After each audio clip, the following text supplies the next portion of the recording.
Recently, I hit 2,000 days in my 2.5-year-old survival world, so I decided to put together a movie of how this entire section of my world came about. I'll warn you, the first few videos aren't my proudest work. I wasn't confident in my commentary, but I promise you, I did get much better as the video goes on. This one's gonna be great to put on in the background while you do homework or sleep or whatnot, so sit back, relax, and enjoy.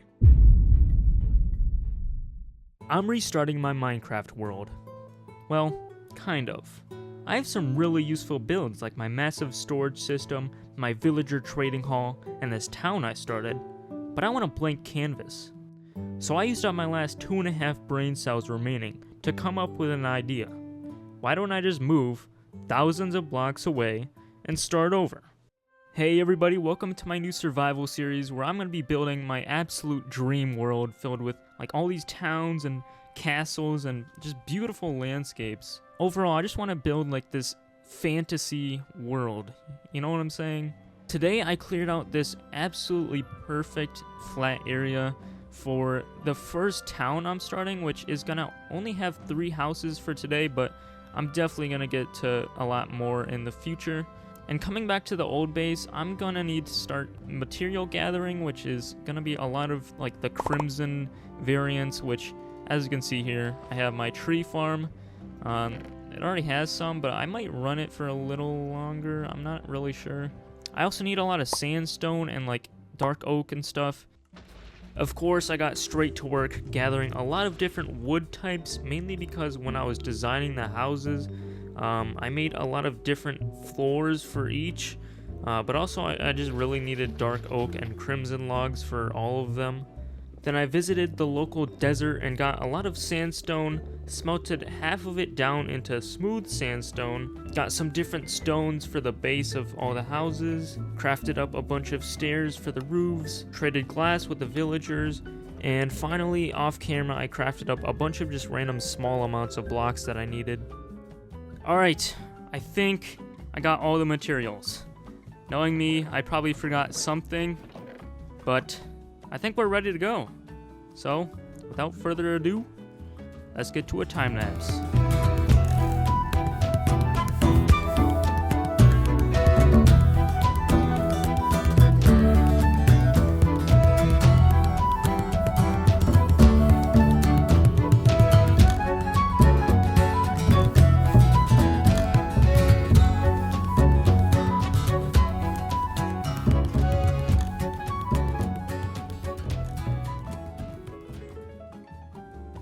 This is looking really good. I'm really happy with it. So I still need to put in some of the road. Like I'm not gonna keep this grass, obviously. I'm gonna put in some mud bricks and like some normal mud. So that's gonna look good. But I had a question about these houses. So for the rest of the town, I'm gonna build a lot more. Should I keep the same block palette? Like I really like the sandstone, birch, smooth sandstone. And then the crimson logs, or the crimson wood, whatever. I think this looks really good, but I'm not really sure if I want to keep doing it for every single house in the entire town. So let me know what you guys think. Like I might do like certain sections with the same colors. I don't know. But anyways, now for the big reveal of the interiors. There's nothing. So yeah, the next step of the process, I'm gonna do the interiors of all the houses. This one's gonna be a little shop. Those two are gonna be the houses, and I've gathered some materials up. Nothing too crazy. This took me about like an hour or two. I don't even know. Yeah, so this building is gonna be a bakery, a little cake shop.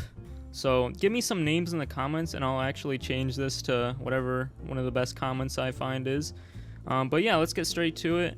So first I want to add a little counter and then like a back area for like where they like set up the cakes and get it all ready and brew some coffee. So I guess for the coffee I'll add a brewing stand and like a flower pot, maybe one right here too. And then maybe some books here just to add some variety of blocks, and one on the other side. Then I'm going to add some barrels up top for storage, I guess. I don't really know. Do bakeries even have that? And we're gonna add the first cake right here so the customer like sees it right as they're walking in. Actually, should I do that? I don't know, whatever. Then I'm gonna add some item frames to show off some of their products, their cookies and whatever. This is looking pretty good on its own, but I want to add some like plants all over here to make it seem more like friendly and like more, I don't even know. And then we're gonna add a little plant right here in the corner. I think that looks pretty nice. Maybe I'll move this over a block. And then let's add a little cherry blossom tree in that little flower pot there. That one will be like a cup, I guess. Now for this room over here, I think this is gonna be like the kitchen area where they actually make the cakes, but it's not gonna be like too special because it's like family owned or whatever, so they don't got like their whole operation back here. It's just kind of a little kitchen. So I'm adding some barrels up top for a bunch of storage. They can store their eggs, and I don't even know, you don't really store eggs in cabinets, but whatever. And then we got some furnaces back here. Maybe a cauldron for the little sink right there. Yeah, let's add another cake right here too. That looks good. A lantern here. Maybe a flower pot with some flowers in there. Nice. Oh, maybe, yeah, let's add a plant right here too. Yes. This next room is gonna be a little bedroom, so let's add a bed there. Some bookshelves. I guess a barrel, maybe a chest on top. Another barrel. Let's add a little bedside flower. Some more leaves, and maybe one lower right here for a lantern. Nice. Cherry leaves. Some carpet, I guess? Maybe like a decorated pot right there. Okay. And then on the top here, this is gonna be like a storage area. So yeah, this is gonna be like an attic. So I had like some bookshelves, some chiseled bookshelves, a few more barrels right here, a chest, composter. What else do I got? No block. Yeah, that looks pretty good. I'm not gonna lie. Yeah, I'm fine with that. That looks good. Yeah, I'm actually really happy how that came out. So let's go on to the next one. So here's what the first floor looks like. It doesn't look bad, but I kind of want to section it off just to add a little more to it. I don't even know how to explain it, but I think it looks better this way. So right here I can add like a little coat rack or whatever, and I have like a carpet to put their shoes on, and a flower pot right here.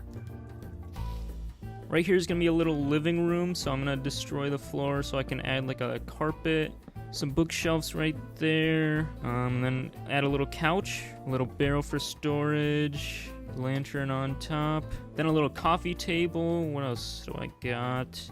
Maybe a flower pot, tree on there. One more chair for an extra seat. And down this hallway I'm gonna add like some paintings, maybe like some family photos or whatever. One tall one, two short ones. Okay, next floor. So there's gonna be a little kitchen right here, and then another little seating area for a couch or something. So let's start with the kitchen. So I'm gonna add a counter with some chairs right here with these on top. I think those look really nice for chairs. Super underrated. And then for like the little stove, I'll add a blast furnace, some extra counter right here. And with the stove, there's always like one of those things that like catches smoke or whatever, so I'm gonna add that. Some more barrels on top for storage, some trap doors below them. And I want to add a cauldron right there. I need to get more iron. There we go. And then maybe a little faucet right there. Nice. I'm gonna keep it simple over here, just have some couches. And then a chair, just to make it not feel so empty over here, because I don't really know what else I would put over here. Maybe like a TV or something, but they wouldn't have TVs in medieval times or whatever. I don't even know what this time period is. Okay, final floor. This is gonna be a bigger bedroom, so it's gonna have 2 beds. So I'm gonna keep one right there. Some barrels on the side, and then I want to add like a little desk that this guy can sit at while he's working. I think I can add like a little cabinet, or not a cabinet, like a little like closet kind of thing. And then I think for some final details, of course, I gotta go with some more plants. I actually want to try and get flowering azalea right here, because I'm kind of sick of the pink ones. I think one more plant on the corner right here, and I think we're done with this room. Okay, one more plant, just one. There we go, that looks better. So for the final house, I think this one's probably the easiest one to do. So we got like a little counter right here, another counter right here, I guess like a furnace right there, a cauldron, some bookshelves. Wait, actually, I want this one block to the right. Let's add some cabinets up top with some trapdoors below them. And then I'm gonna add some more seats right here, like the other house we did. Yeah, so right here and here, I'm gonna add some like wine barrels again. Then at the front door, I'm gonna add some more carpet to make it look nicer. Let's add one little plant in the corner. Maybe one right here too, just to add some more stuff to it.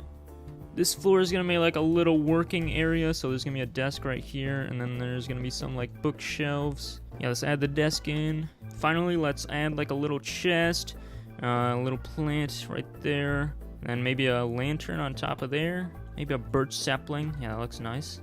Last floor is gonna be a little bedroom, so I'm gonna add a little bed. Actually, I'm gonna take this down one block so I can add some stuff behind it. Maybe some bookshelves behind this one. And this guy gets another desk. I don't know why, he just does. With a little lectern. Looking good. Yeah, this is looking pretty good so far. I like the interiors I've made, but now I just need to add in the roads. They're not gonna be super crazy or anything. It's gonna be like some packed mud, some mud bricks, and then some coarse dirt on the side, which I actually need to go get right now because I am out. So coming back to the old base, there's a bunch of patches of coarse dirt like all over this Badlands or whatever it's called now, the mesa. So I'm gonna gather a few stacks of this stuff and then we're gonna bring it back.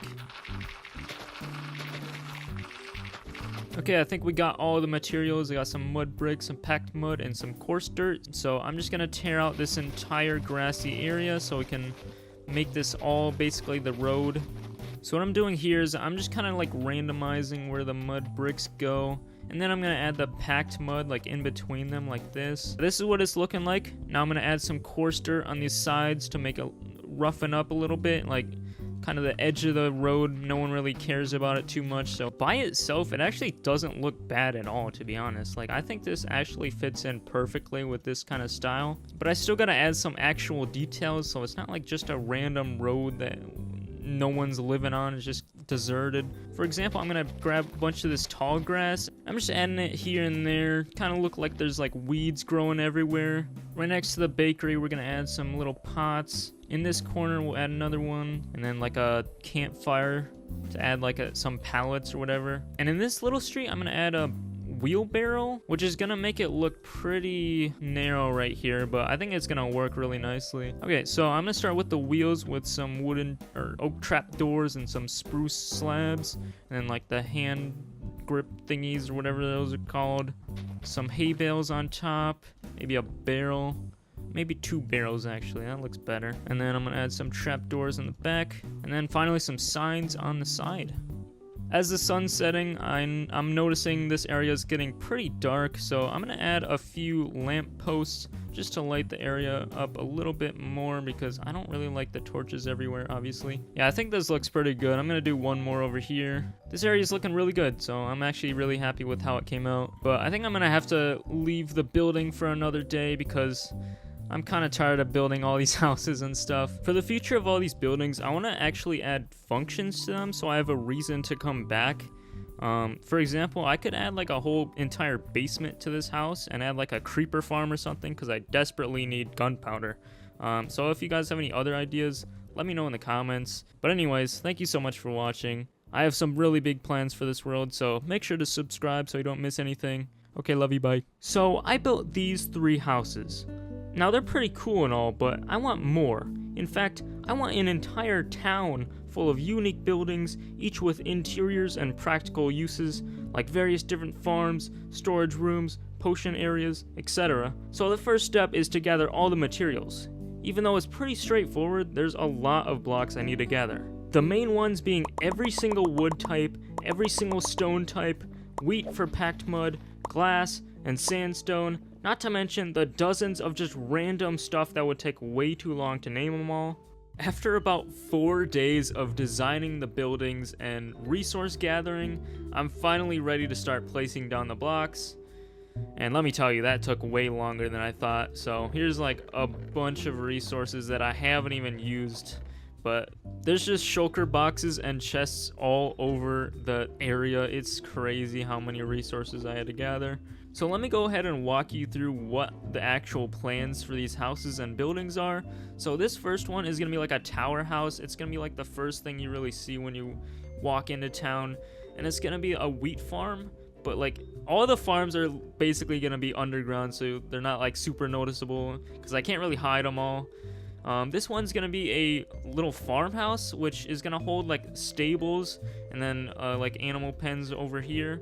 And I want to actually start using horses in this world because I've never really used horses, and this area is going to look super cool with like a bunch of paths going all around like the mountains and stuff.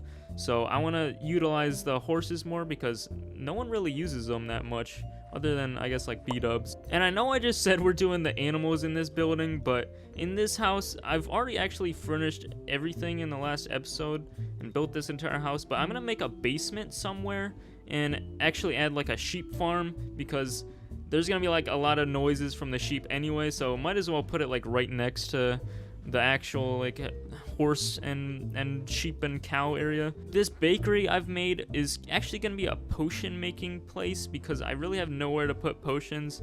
I'm kind of thinking it's like almost like coffee, so they sell cakes and pies and I guess coffee now. But speaking of which, last episode I actually asked for names and Kyle Boulderson recommended the Dirty Dozen, which I really like that. And there's gonna be a lot of buildings that need names, so let me know in the comments for every single one pretty much.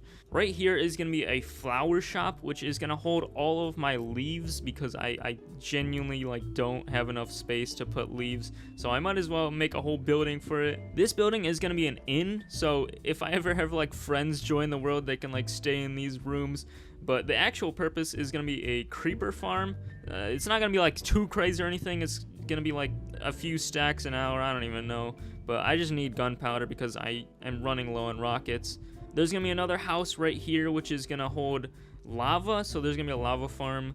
Nothing too crazy again, just a very small amount. Over here is going to be a bar. So there's like the first story is going to be a normal, like you go in, get some drinks. And then the second floor is going to have a bee farm. I've never actually made a bee farm in my life, so that's gonna be interesting. I'm gonna have to follow a tutorial. And finally, over at the end of the town, there's gonna be like a tunnel house. So there's gonna be a tunnel here, and then there's gonna be like two separate like buildings. I don't know how to explain it. You're just gonna have to see in the end. But basically, in the basement, there's gonna be a bone meal farm. Again, nothing insane, but I'm gonna probably find a schematic online because I genuinely have no idea how bone meal farms work. I'm pretty sure it has something to do with moss. And finally, I forgot about this one, but there's gonna be a little shop right here. I haven't actually decided what I'm gonna do with it, but yeah, it's just gonna kind of be here. I'm gonna probably figure that out later. So I'm finally ready to start building. I've got all the materials ready, of course, and all that's left is a time lapse.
This place is looking absolutely beautiful. I am so happy with how this came out.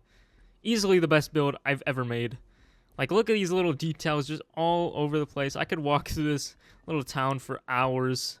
Now, I must admit, there isn't interiors yet, and that's for good reason. It's because I'm just really excited to start working on the farms. So yeah, I'm kind of just putting off the interiors for later, but I will do them. I will. I started off by getting a Haste 2 beacon down so that I could insta-mine out all the basements for every single building to make space for all of the farms. Next, I had to gather all the materials, the main ones being the redstone components like the observers, pistons, hoppers, dispensers, which really weren't that bad since at my old base, I have this really overpowered villager trading hall, so I got all the redstone from that, and then I got all the iron from my iron farm. I also had to craft up a lot of stone bricks, which was super easy because I have more stone than I know what to do with. The first farm I made was the creeper farm, which was pretty straightforward and easy. I'm not entirely sure who came up with the design, but I think it was a guy named Chapman, which along with every other farm in this video will be linked in the description. So for my world, I made 3 layers, and it was a lot of stone bricks, which I got from mining, of course, the trapdoors, which I got from the tree farm, and I also had to get some wool carpets that I had laying around. And then I needed the cats, which I got from a nearby village, and that took a bit of time to get all of them in place. And if you didn't know, they actually scare the creepers, which caused them to jump into the hole, leading to their deaths. And the biggest and most tedious thing about the process was I needed to light up like most of the caves below the farm. And I know what you're thinking, Shuckle, why don't you just put the AFK spot super high in the sky for optimal spawn rates? Well, it's because I want to build a super cool airship in the sky and I don't want it to be too high, but that's for a little later in the video. Next, I worked on the bee farm, which was extremely fast and simple, and I got it from a guy named Trillums, I think that's how you say his name. I also had to gather up a lot of flowers so that I could breed the bees, and it's probably one of the easiest farms I've ever made. And the reason I wanted to actually build it was because I wanted honeycomb, since I really like the look of the beehive block. And I know what you're thinking, nerds. Shuckle, bee farms are optimal in one of the other dimensions because there's no daylight cycle there. I don't care, idiots. I want my bee farm here. The sugarcane farm design was also super simple, but I messed it up a few times, so that was a little annoying. And I know what you're thinking. No, I'm just kidding. This is probably the most efficient sugarcane farm design out there, pretty much. Like, it doesn't really get much better than this. The 4th farm I worked on was the sheep farm. Super simple and easy farm design by ENX04. I have so many farms made by this guy, you have no idea. The main challenge about this farm was actually finding the sheep. But anyway, basically I had to get 12 different sheep, then push blocks down on top of them so that they get sheared, and then the blocks float up to the top where I collect them. And there's grass in like every single possible spot that can grow to the grass that the sheep eat, and it produces way more than I need. Next up was the moss farm, and this one was a head scratcher. So I built it in a creative testing world, so I knew exactly how it worked and like how to build it in survival, and it just didn't work the first time, or the first like 2 times. So I must have placed a block wrong or something, because the trapdoors didn't open, so I rebuilt it, I think 3 different times, and finally I got it working. And I know what you're thinking, Shuckle, this farm sucks, probably produces like 7 bone meal per hour. I don't care, nerds, I just want some passive income bone meal. Also, I got this design from a guy named Sebalu622. The lava farm is really as simple as it gets. Literally just 7 lava sources with pointed dripstone going into cauldrons. I only really use lava for like smelting and stuff, so I don't really need more than this. And if I do, I can just expand it super easily. And the final farm of the video is a wheat farm so that I could get packed mud. I got it from a guy named Madzify, and the only annoying part of this was that it takes like so long for the farm to actually like start working, and I think it's because the villager needs to get his inventory full or something, so that when he breaks wheat, he can't pick it up, and then the hopper minecart actually picks it up. But I could be wrong. But other than that, it's a pretty simple farm that gives me wheat, so that's all I can really ask for. Finally, I finished all of the farms, and if I AFK for a little bit, which I usually don't like to do in my world, I can get a ton of resources. Like, look at all of this gunpowder, and there's a whole nother shulker box that I haven't even showed you, but there's a lot. If we go down to the bee farm, it is working really well. Like, I don't actually know if I'm gonna use like half of that. The moss farm here is doing really well as well, so I'm probably going to use this for the tree farm eventually, but it's super nice to have so much of that. The sugarcane farm isn't too bad. It does its job. It's not like super efficient. I could have added way more layers, but that's too much work for now. I don't really need it that much. Coming down to the sheep farm, this thing is way too good. Like I don't think I'm ever gonna use this much. And the last farm is the wheat farm, which isn't doing great. I actually don't know what's wrong, but this is like the last farm I built, so it hasn't really been loaded for that long. So I don't know. I'll see how it goes. But anyways, remember how I was talking about making an airship in the sky?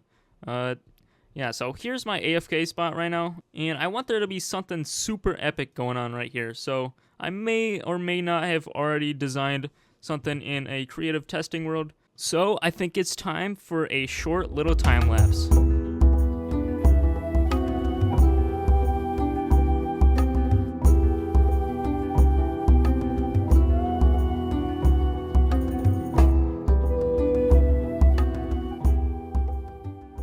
This is looking seriously cool. Like, come on, man. I'm so happy with this design. I want to have these things all over the place. Not too much and not the exact same design, but I want to have just tons of just life in this world. So there is one thing that I haven't done yet, and I'm not really looking forward to it, but it has to be done. The interiors. There's nothing here. Like, what even is this? Oh, I guess I need this. So, of course, I do got a lot of work to do, but I'll get it done, I promise. Oh my god, I'm not looking forward to this. The only thing I'm really not looking forward to is the amount of time this is going to take, because it already takes me long enough to do, like, these interiors, which I've already done. And, I don't know, like, I designed these in creative, but I changed them a lot in survival, so I'm not really sure how I'm going to do this. I'm probably just going to wing it in survival and hope it looks good, but whatever.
If you've made it this far in the video, I want to thank you so much for watching. These videos take a little bit of time to make, but I think they're so worth it. I love making these survival videos. If you did enjoy, please consider subscribing and dropping a like because it helps me out a ton. Anyways, thank you so much for watching, and I'll see you in the next one. Last episode, I built this medieval town with 7 different farms and interiors in each building, as well as an epic airship.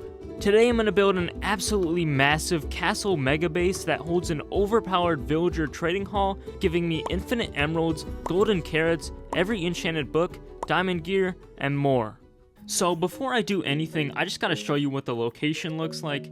It's not that bad. Like, some spots are really ugly with lots of holes and rough terrain, but I really like this place, so I'm gonna spend a few hours terraforming this mountain so I have a nice blank canvas to work on. I'm no terraforming expert or anything, but the basics I go by is keeping every single layer of grass going in a consistent direction, which is the best way I can describe it, and then figuring out a smooth and natural slope that the hill goes by. I try to have a lot of curves and like no rough edges whatsoever. Then I like making the terrain so that it's easily traversable, so I don't want to like hit my legs on a block every time I jump up.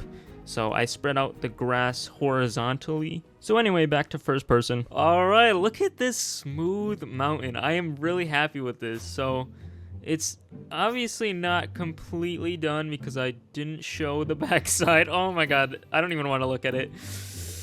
For the most part, I think it looks really nice, and it's something I can definitely work with.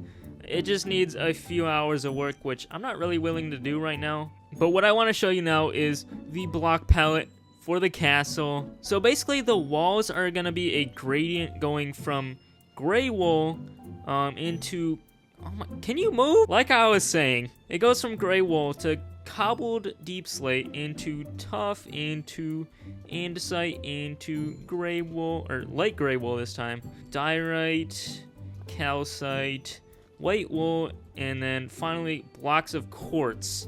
Now up close it doesn't look that crazy, it doesn't look that good, to be honest. Like it's not bad, but using a mod called FreeCam, we can go and look in from a distance, and that's pretty good. That looks really interesting. It actually goes from dark straight to light.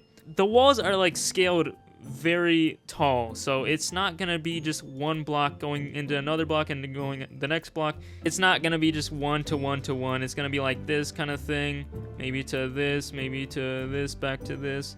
It's kind of just gonna be more gradual is what I'm basically trying to say. Now for the roof.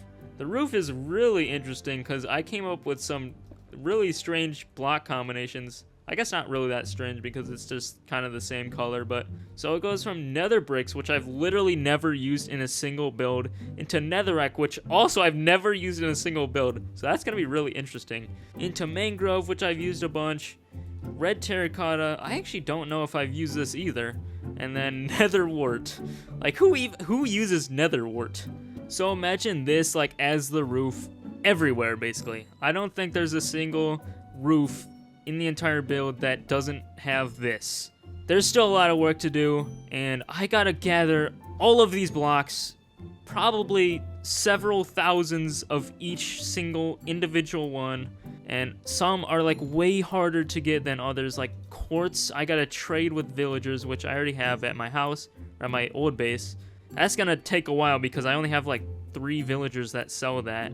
Cobble deep slate, there's literally no way to farm that. Same with tough, but tough isn't as hard to get because it mines pretty fast. Another one that's annoying is mangrove wood. I don't know if you've ever tried to cut down a mangrove tree, but that thing is painful. In fact, to prove my point, I just got a mangrove propagule. I'm gonna show you how annoying this thing is.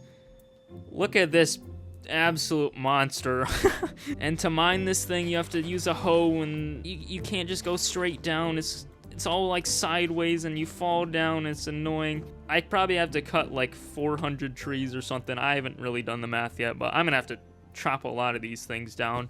So now that you know the block palette, it is time to gather a colossal amount of blocks. Yo, that's crazy. I'm gathering resources. It's almost like that's what I literally just said. So I actually did the math on how many blocks I need to get, and I'll probably put them on screen now, but it's around 20,000 blocks. So yeah, that was fun. Anyways, let me go ahead and walk you through my thought process behind the build. So I built the entire thing in a creative testing world, then after I converted it into a survival world.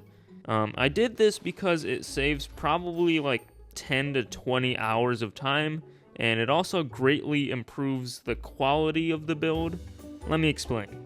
Basically, if I were to build this entire thing from scratch in survival with no previous planning, the end product would be a lot different and definitely worse looking. I would make way more mistakes. It would take way longer to fix them because you would have to mine each block individually with a pickaxe. So stuff like making roof shapes and gradients would take like 9 years to do in survival because I would just keep tweaking the build forever. It also takes way more time to experiment with different blocks as well, since you have to manually gather every block pretty much. And lastly, it's hard to get a good look of everything when you're walking on the ground.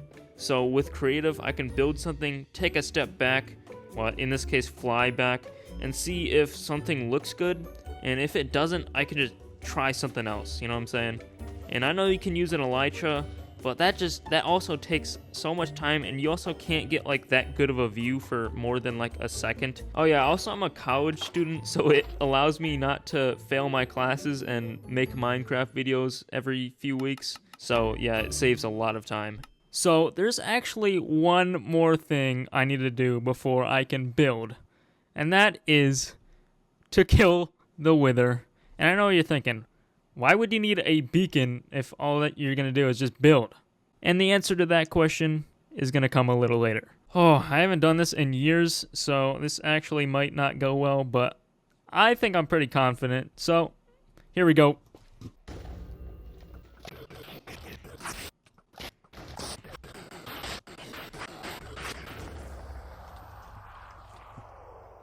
There we go. So now, all that's really left to do is to build the castle.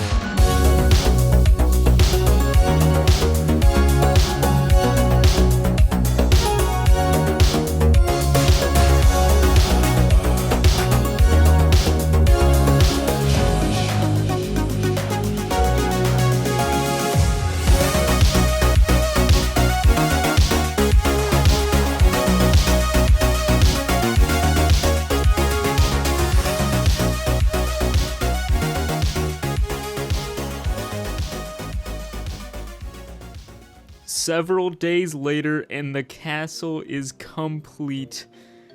Well, the exterior, at least. I didn't do the interior. And you may be wondering why I needed this beacon. And if I use free cam, there seems to be, I don't know, this looks kind of alright on its own, but it seems to be missing a centerpiece, right? So if I go ahead and plop this down, and look at that. That is sick. Like, come on, man. I could not be happier with this entire design. Like, this took me like probably a week or two to design the entire thing, and it was well worth it, trust me. Oh my god, easily my best build ever. But there is still a lot of work to do. Like, for example, the interior, literally nothing is done. Like, I need to put in the floor. There's these villager pods that I need to add all the villagers. There's a whole nother room over here too. So these are gonna be like the librarians and the map dudes. I forgot what they're called, but there's 2 stories here. And then out in the back, there's gonna be an entire garden. I really don't know like what it's gonna look like yet. I might just wing it in survival, but who knows. Over here is going to be flattened out. I just haven't gotten to it yet. And to the right of the main building, there's going to be horse stables. I don't actually know if this is like accurate to real castles, but I put one in here anyway because people need to put their horses somewhere, you know what I'm saying? Like, they're traveling from miles away from neighboring villages and whatever, so they're going to need to put their horses into a little parking spot. And also these towers, like, I need to make them accessible. Like, so I made like the top of the walls so you can actually walk through them, but I have not done anything. Oh my god, there's a creeper. I haven't done anything up there at all, so yeah, I need to figure that out at some point. But for the most part, this is looking amazing, dude. I started off by tearing out grass and replacing the castle floor with polished diorite. I honestly didn't really think that much about the block choice, but I think it worked out pretty well with the build. I heard lots of mobs nearby, so I went to investigate, and I made an accidental mob farm next door in the stables, so I killed them all and placed down torches so it wouldn't happen again. Then I filled in some holes and replaced the grass in the castle with a nice path made of packed mud, mud bricks, and mushroom blocks, as well as coarse dirt and rooted dirt on the edges to make it look kinda used and old. Next, I made a spiral staircase made of polished diorite going up a tower so that I could access the second floor balcony area of the main castle building. And then I kept going with that idea and made 2 more spiral staircases going up the front guard towers, and then making a spruce floor on top with slabs. With the access to the towers, I was able to make it so that you could walk all the way around the top of the walls, putting in more spruce floors in each of the tall watchtowers, adding in ladders going all the way to the top, and putting in one final floor. The last thing I did was farm a ton of glow lichens so that I could light up the roofs of the entire build, because everything was not mob proof at all, and I was just bound to be blown up by a creeper at some point. So I kind of spread them out randomly, making use of the F3 menu and placing them wherever the light level said 0, because that's where mobs can actually spawn. The only downside is that it looks kind of ugly, but honestly I don't really know any other option that would spawn proof the entire area without changing the look completely. So anyway, that's pretty much it. Now that I've done all that, it's time to talk about the interior. So this big room is going to be a throne room. So there's going to be a carpet leading up to this like elevated platform over here with an epic chair that the king sits in. And then there's going to be like 2 statues guarding it or whatever. I don't even know what I'm going to do, but it's going to look probably sick. And then on the right in this open space, there's going to be a showcase of a dragon egg, because I literally don't even know where to put it. I think it's just sitting in my ender chest right now. I think it's in this shulker box. Yeah, it's right here. Oh my god. It's been sitting there for probably over a year. And then on the walls up here, there's gonna be red banners. So yeah, I think that's pretty much it for the room. Over in this room is gonna be a kind of like a greenhouse, but not like the typical greenhouse. This is where basically the gardener comes in to grab all their plants and flowers and stuff. And of course, there's going to be a massive garden area back here with tons of flowers and trees and whatnot. So yeah, I'm super excited to get started on this.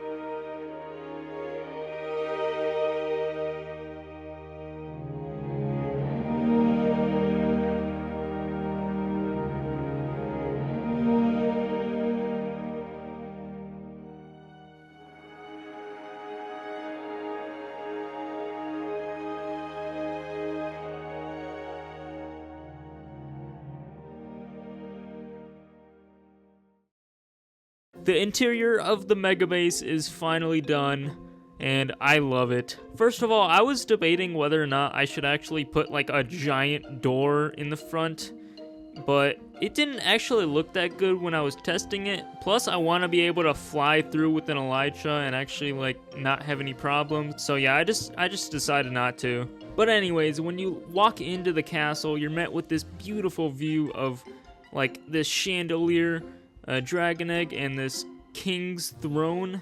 I'm super happy with how this came out. Look at this shape. It looks like almost like a star kind of thing. And then these custom statues that are holding spears, I love them. And then the red banners on top, they look pretty cool. And then in this room, we have all sorts of plants and whatnot. The leaves drooping down to the floor from the ceiling, and the spore blossom particles all over the place. I just love this atmosphere so much. I think it brings so much to the build. And of course, we got the beautiful back garden with tons of flowers neatly categorized, and of course the trees too. It just looks so nice. Like you could just come out here and like read a book or something. I don't even know. But probably my favorite thing in the whole garden is this little thing. I don't even know how I made it, but it looks super cool. It's like one of the arches that like some gardens have. I don't even know what they're actually called. And with that, I think the building side of the castle is finally done. Now for the practical side, which is to get all of the villagers in place. I already have villagers in my other base, and some of you are probably wondering, like, you have another base? What? Yeah, so I have another entire base that is thousands of blocks away. I have to travel through the nether roof just to get to it. Yeah, I have to, like, follow these torches. Someday I'm gonna put, like, an ice boat path or something so I can get there faster, but I kind of just have to travel here and back if I need something. But yeah, I'm gonna show you what it looks like on the other end. So I get out in my starter base from my first video on this channel actually, and as you can see, the place is pretty interesting. I kind of was experimenting a lot when I was building this, but I don't really like it that much anymore. The one cool thing about it is this building. When you come down here, you are met with probably the biggest storage system of all time, dude. This thing is massive. And if you want to check that out, I have another video on that. But we're not really here for that. We are here for the villagers. This is my villager trading hall that I come to all the time. Here's my librarians, the cartographers. What are these called? Clerics, masons, all the armor and toolsmith dudes. The farmers, of course. I get all my food from here. And every single one is like super discounted, so I can get infinite emeralds here. All the books are pretty much 1 emerald. And that wasn't even all the villagers. I have more villagers over here. A bunch of, what are these called again? I already forgot. Clerics.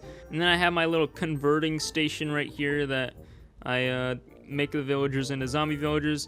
And then I bring them like over here or something. Here's more of the cartographers that I'm going to use. And down here is where I made like a makeshift mason trading station with like, how many is this? 1, 2, 3. There's 9 masons that I use to trade quartz, plus the other 3 in the basement. So yeah, I'm gonna have to figure out which ones I actually want to bring and which ones I am just gonna keep here. I haven't done the math, so I might actually be able to bring all of them, but I definitely need to bring the most important ones first. So definitely the librarians and the cartographers are the most important, because what I do with them is I get some emeralds and then I trade glass and then I convert that into glass panes, and it is literally infinite emeralds. You can just trade the glass panes directly to them. 1 glass pane per emerald. Usually it's 11.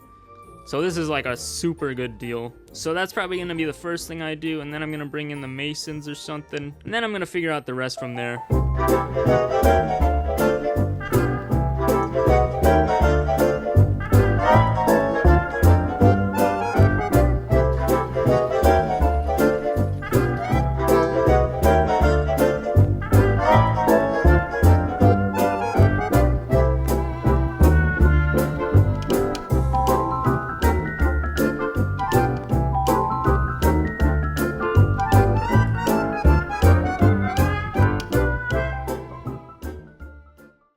Well, I never want to work with villagers ever again in my entire life. Every single one is in place and organized. We got the clerics, the masons, the farmers, the tool dudes. Over here we got the cartographers, 12 of these.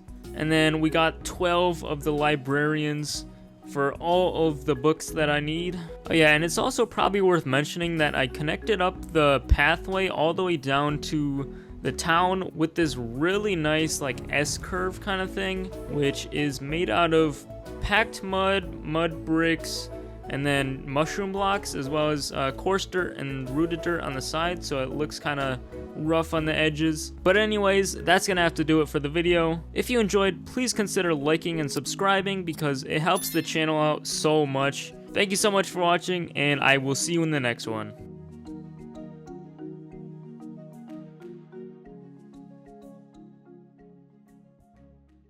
Last episode, I built a massive castle mega base with a villager trading hall, a complete interior, and a gorgeous back garden. Today I'm going to build an iron golem factory, giving me infinite iron, allowing me to easily craft stuff like hoppers, pistons, rails, anvils, and more. If you do enjoy this video, please consider liking and subscribing, because it helps me grow this channel, which gets me closer to my goal of 10,000 subscribers. So I must admit, I actually already have an iron farm in this world, but it's thousands of blocks away, and I have to go through the nether and fly really far just to get there, and then when I get there, the farm wouldn't even have any iron in it since it wouldn't be loaded. So that's why I want to build an iron farm in my new area where it's going to be constantly loaded, and it's going to have a really cool build around it. So I picked this little area like across from my town and the castle, because first of all, I can actually fit the entire build in this area, and there's a village right next to it, so I can actually get the villagers straight from there. So the first job I need to do is terraform the area, because it's looking really ugly right now. There's a massive hole right here that needs to be filled. There's pumpkins over here. The terrain is just looking really rough. I don't like it. So now I'm going to spend some time landscaping and making the area into something I can actually work with.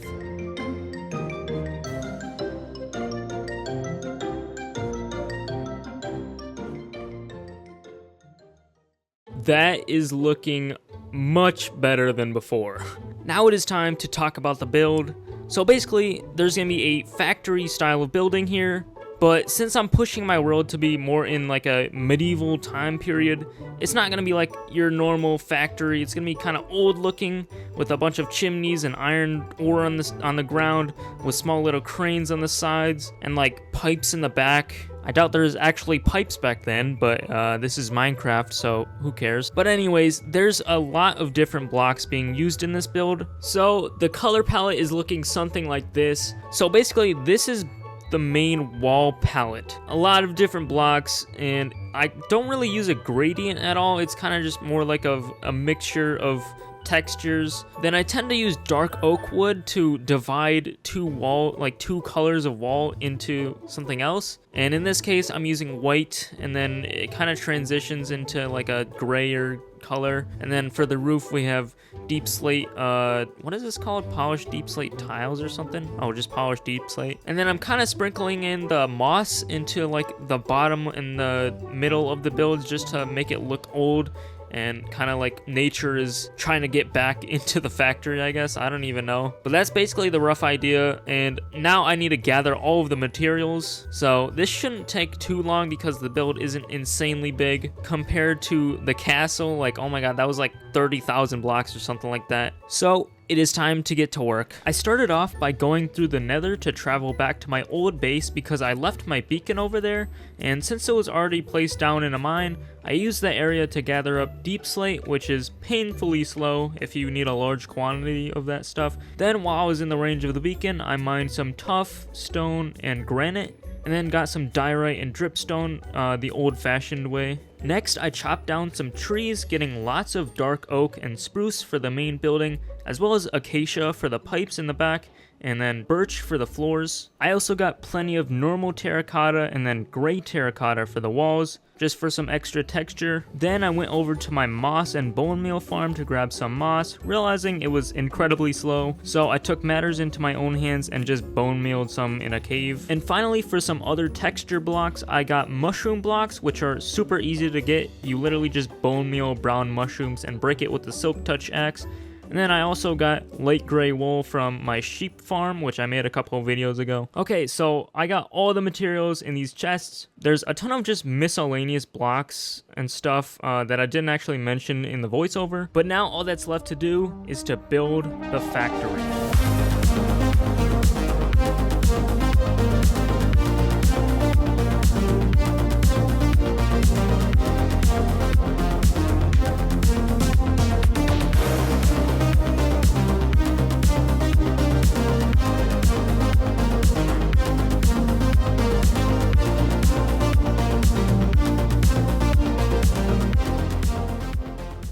The exterior of the factory is complete, and obviously there's still a lot of work to do. Like, I need to add like a bunch of coarse dirt around here to make it look like used and old and whatever. And of course there's the interior to do. Oh my god, there's mobs in here. I'm gonna grab some torches so this doesn't turn into a mob farm. Like I was saying, I haven't done the interior at all, but for a little tour we got like the main floor area. And then there's probably gonna be a basement going down to the farm or like a ladder somewhere. But yeah, when you walk in, there's gonna be probably like a bunch of like little gadgets and little machines and whatnot. There's also a side door that you can go out to like go into this little tunnel area with a bunch of chests and random stuff. But then you go upstairs and there's like another area where people can like work, and you can have like a desk right here or something. There's like a balcony you can sit at, and then you go upstairs, and then there's another area. I don't know what I'm gonna put here, but it looks pretty cool. And then you can also go down here. Maybe this is like a storage area or something. I haven't really thought of anything to put here. And on the other wing of the factory, we got like a little house kind of thing with like pipes going down. Maybe we put like a conveyor belt here going like downwards or something. I don't know. And then when you go upstairs, you can connect through this door into the other parts of the factory. And going to the back side of the factory, we got like a bunch of pipes again. I like this little I don't like generator or something, like another big pipe or something that goes into the side. And then we actually have like the orange pipes Maybe there's like a lava source or like a slime source or some kind. I don't know, like pumping into the side for some fuel, and some like smaller pipes, I guess, with making use of the lightning rod and levers to make it like connect more. And this is probably my favorite part of the entire build. This little crane, I can use free cam to get a better view. Basically, it like pulls up iron from the floor into this crane. I don't know where it puts it, but it looks really cool, so I added it. But anyways, now for the actual point of the video, the iron farm. As most of you know, in order to make an iron farm, you need villagers and zombies to spawn iron golems. And the amount of each varies from farm to farm, but basically you need to have a valid village, and for that you need 3 villagers. All of them need a bed to sleep in, and then finally you need a zombie to scare the villagers, which triggers an iron golem to spawn. So first of all, I need to mine out a big area, which I got my beacon from my old base to do, and then I need to build the farm, which I haven't even picked a design for yet, so I also need to do that.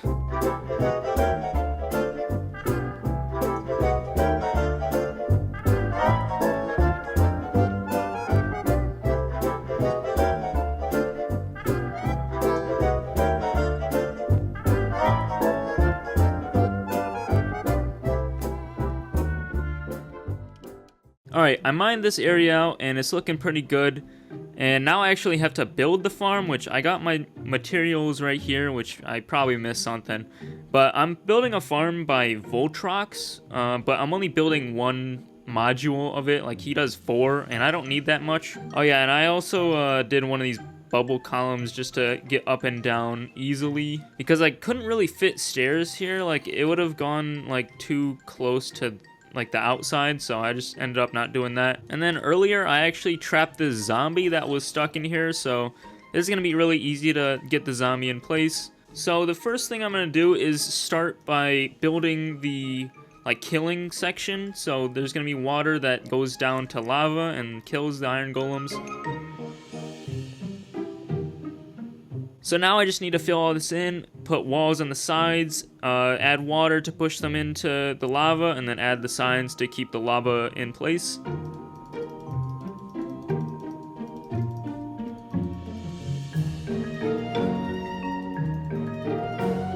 Now for the water. Now for the signs and the lava.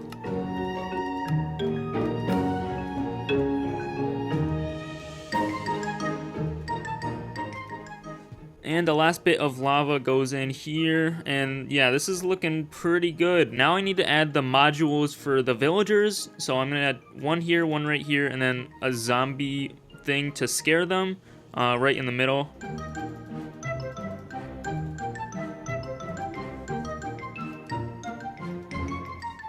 And now for the zombie part, there's gonna be like a bubble water thing, so it like constantly pushes the zombie up and down, so it scares the villagers into thinking they need to spawn an iron golem.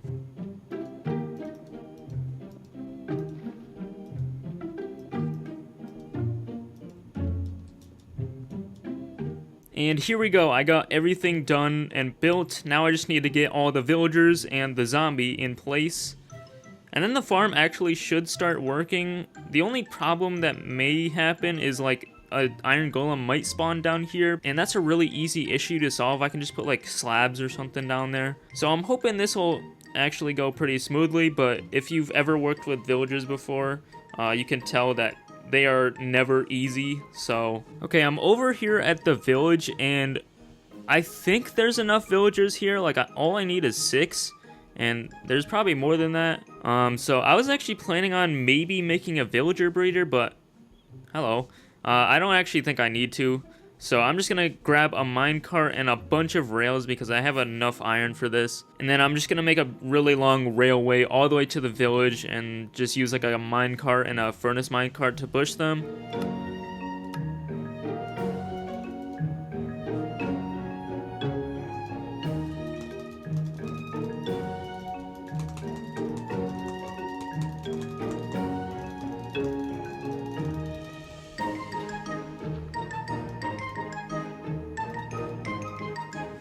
I got the entire railway finished, and now it's just time to push this villager, and I think it I can just do this, and it should push him like the entire way. Yep, he's going down. Okay, this is good. And yep, he's in place. Okay, I need to break the minecart, so I'm gonna F3B. I think I can break it from here. Okay. What? No! Oh my god. I broke this. I broke the slab below him. No, he's gonna die. Oh my god. Whew. You are so lucky, dude. Oh. Are you serious, dude? Oh my god. Okay, villager number 2. Hopefully I don't actually kill this guy. F3B. Don't break the block below. There we go. That was not that hard. Now I need to do that 5 more times. Okay. And this should be the last villager. Yep. All the villagers are in place. We got 3 over here, 3 over here. Now for the zombie. This one's gonna be kind of annoying because I have to have like a way to get him in here. So I need like a trapdoor to trap him in here. Hopefully this goes smoothly. I've done this a few times before, so it shouldn't be that bad. Oh yeah, also I have to get a name tag from my villager trading hall. Okay, here's the plan. So we get the zombie from up there. He walks all the way down here, and then there's these trapdoors where he thinks he can walk through this, but I go over here and I flip that up, and I think he should be able to fall down there. I think. So let's test this. And it's nighttime, so you shouldn't die from the sun. Okay. Break that. Okay, we got dummy. Come on. Okay. Okay. Yes! Oh my god, it worked. I was actually like not that confident that was gonna work, but it worked. Now I need to put a slab there and it should be working. I should be able to break these blocks and there should be an iron golem spawning. Hopefully. Maybe.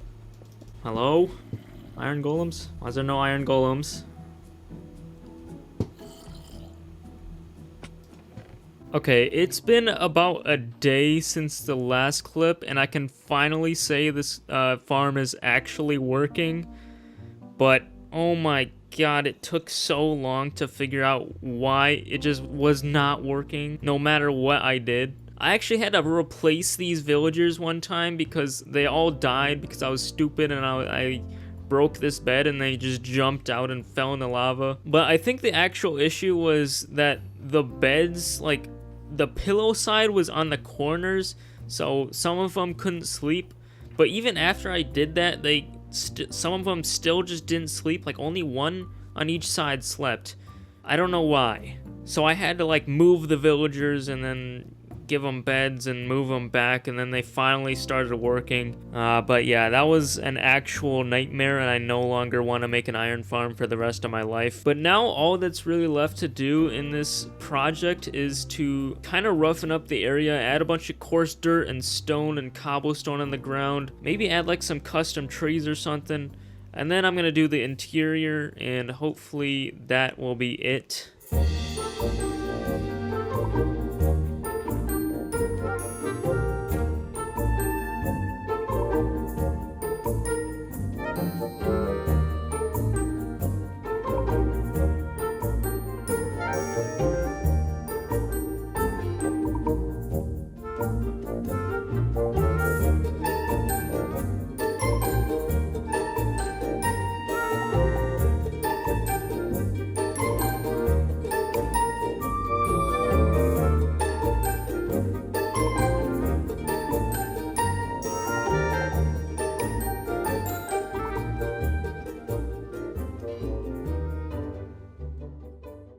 I can finally say that the factory project is finished, and I could not be happier with the result. Now, I did get a little carried away with the details, so I don't think I can really call it medieval anymore, and it's definitely more like steampunk.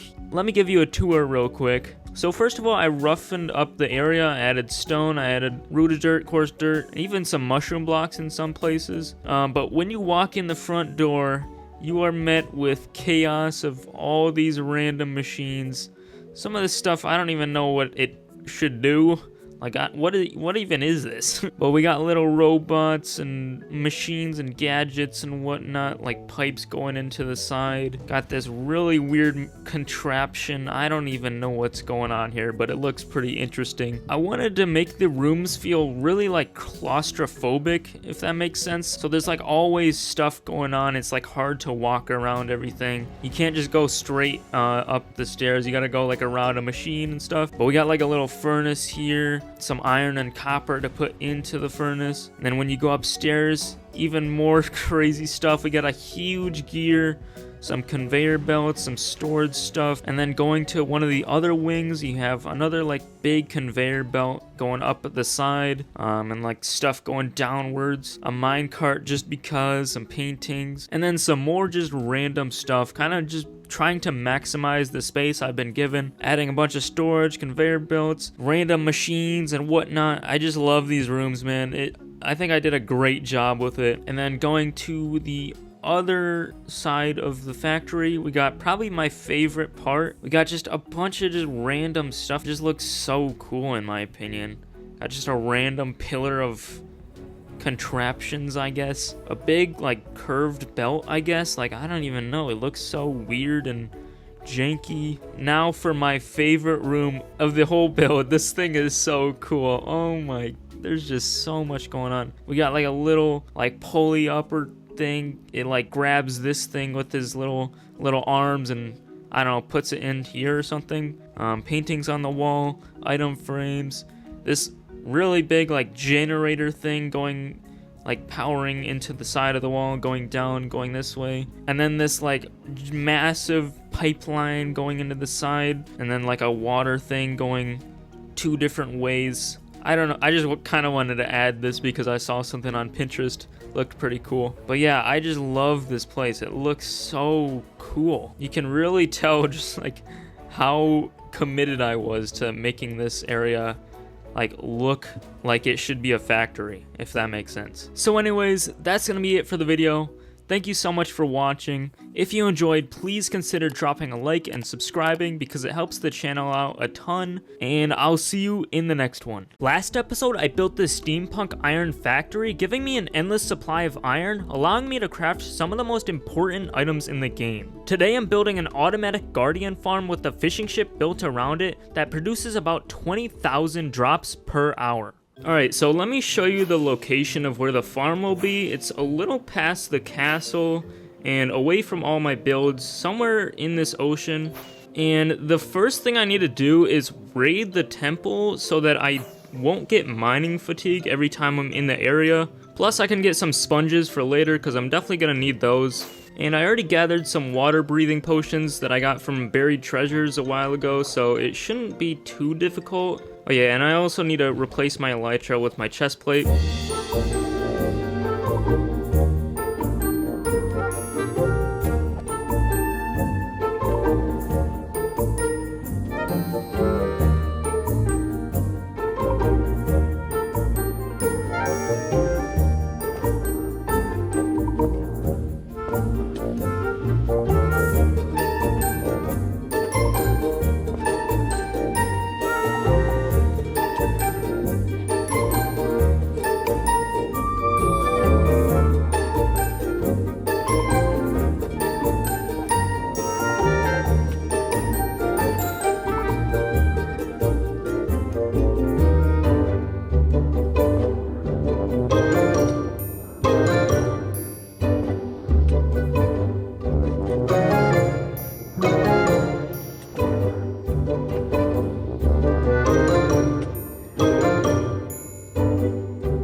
Now that I've raided the ocean monument, it's time to build the actual guardian farm. which I'm using a design by Cortezarino, I think that's how you say his name. It's a super easy and simple farm that I've already tested in another world, and it didn't really require that many resources, so I went ahead and got all of this together. So yeah, this really shouldn't take that long, and I think I'm ready to build it right now.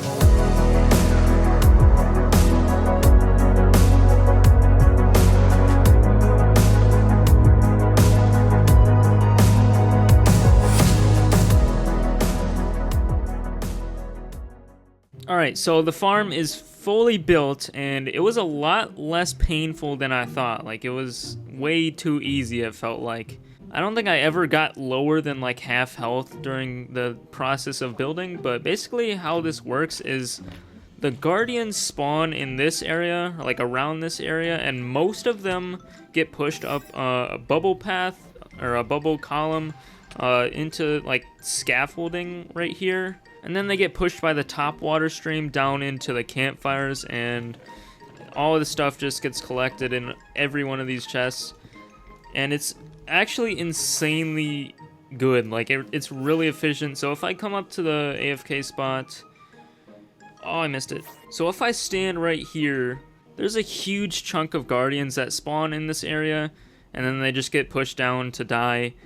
And you get a ton of drops. I'm probably gonna even improve the storage space because I'm probably gonna AFK like overnight one day just to see how much I get. But yeah, the reason why I want a guardian farm is because I want to start building out of the... Oh my god, that's really loud. I want to start building out of the prismarine blocks because I think they look really good. But this won't be able to automate everything. Like, I still want dark prismarine, so I'm gonna need to build a squid farm later. But the next step is to build the actual fishing ship around this thing. So it's gonna be pretty big. It's gonna have to be like a little wider than this. I've already designed most of it in creative, but I'm still gonna tweak some stuff in survival. But before I can build it, I obviously need a bunch of materials. I began by getting almost all of the wood types in the game, starting with mangrove wood, using a technique where you bone meal several propagules right next to each other so that the logs spawn like really close together, which are easier to collect, and using a hoe to insta-mine all the leaves. I needed mangrove for the main color of the boat, which ended up looking really nice. Next up was spruce. I made sure to raise up a platform of dirt so that I wouldn't get podzol everywhere. Then I flew up and chopped it all down from the top. Then I did dark oak, which was mainly for the floor of the build, so I needed a bunch of dark oak slabs. After that, I flew back to my old base and into my tree farm to gather a bunch of crimson stem for some of the texturing on the side of the ship, and then I quickly chopped a few acacia trees for some stone texturing and a few birch trees for some white texture in the build. I flew into a cave for all of the stone, first getting a bunch of diorite, which was the main white block used in the ship. Then I got some regular stone just for some variety, and then I found a geode and got a bunch of calcite since it goes really well with diorite. Next, I went into the nether and fought this ghast, which I have no idea how this was not returned to sender. It literally went straight through the middle of the dude, but I ended up getting it after a few tries. Then I mined some blackstone since it was one of the main blocks to use in the build once again, as well as netherrack, which I got a bunch of. After getting back to the overworld, I flew into my castle trading hall to trade a bunch of glass with all the librarians. I also went back down to the caves because I needed a bunch of cobble deep slate, regular deep slate, and then some tough blocks. Then I realized I forgot to strip some of the mangrove logs, so I made a 56 block tower, then chopped it all back down, and for the final main block of the build, I went down to my sheep farm to get some white wool for some final extra texture. Alright, I got all my materials I need in these chests. A little bit of random decorative blocks here and there that I didn't mention in the last segment, but now it is finally time to start building the Guardian fishing ship.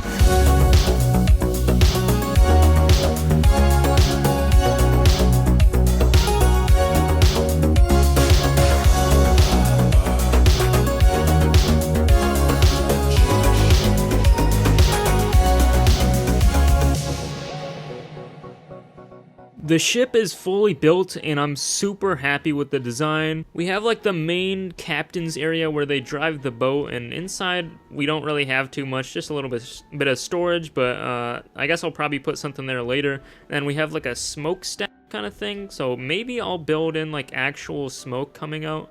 I'm not too sure, but I also added these like banners. Probably not the safest with some smoke coming out, but I think it's a cool addition. And then we have like this flagpole connected to like a claw kind of thing that like picks up the guardians and puts them in like shipping containers. We have like all sorts of different type of random containers. Oh yeah, and by the way, the way to actually get down to the farm is through this trapdoor, and we have like the same kind of setup. You can open these trapdoors to get to the bottom chests, and from the outside it doesn't look too good. I actually haven't put a floor in yet, so I don't know what I'm gonna do about that. For the last part of the video, I need to make an automatic squid farm somehow. I've literally never built one before, so I have to do some proper research beforehand, and then I'll figure it out. So, to my understanding, for a squid farm, I need to find a river biome that is pretty narrow, and ideally with like one spot that has like a big area like this, but this is not very narrow at all. So I'm gonna continue looking until I find something I think I can work with. Alright, I have found literally the perfect area to make a squid farm.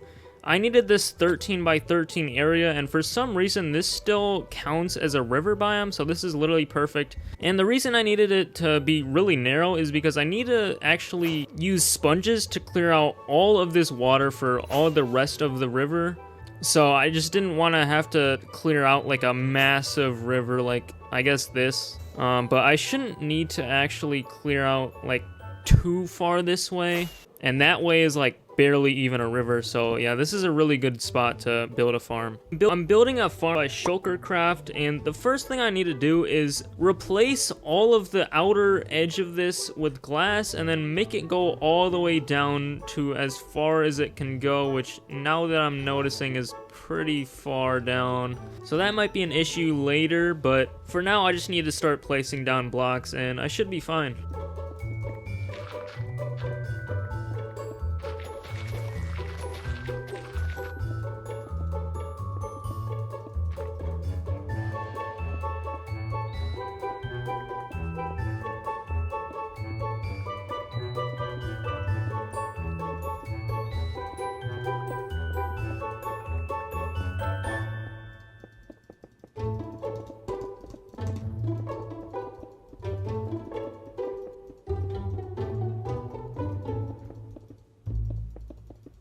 Now that I've done that, I need to clear out all of this water in this area with sponges, which shouldn't be that hard because sponges are really good for this. And I got a bunch from raiding that ocean monument. The reason why I need to clear out all the water is so that I can dig all of this area out down to Y level 46, I believe. So it is somewhere down here. Yeah, right about here. So I need to dig out all of this area.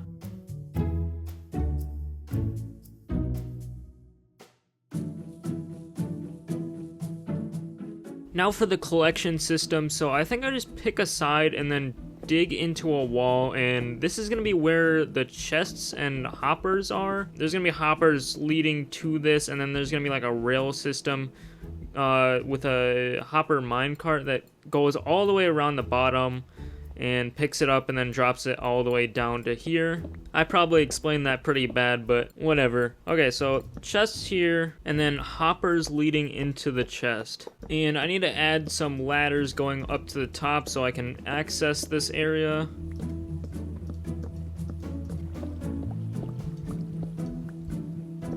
And now for the rails, I need to place redstone torches down here so it powers the rails, and then I can replace all of the stone. For the rails, I'm kind of just having to follow the tutorial and placing the rails exactly how he's doing it.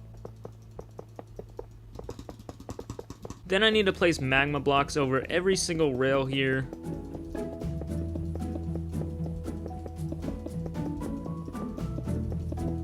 So I just realized this is actually not a perfect square, and it's supposed to be 11 by 11, and it's actually 11 by 12. So that's my bad, but I don't think it should make that big of a difference. I just need to place some of the blocks differently. So I'm hoping it's not a big deal, but whatever. The next step is to place fence gates, in a way so that water doesn't fall down onto the magma. So basically there's gonna be source blocks of water on like every other block, almost like a checkered pattern going downwards. And then I need to place fence gates like this to block the water, and then I'm gonna have to place them like this, so the water kind of gets trapped right here.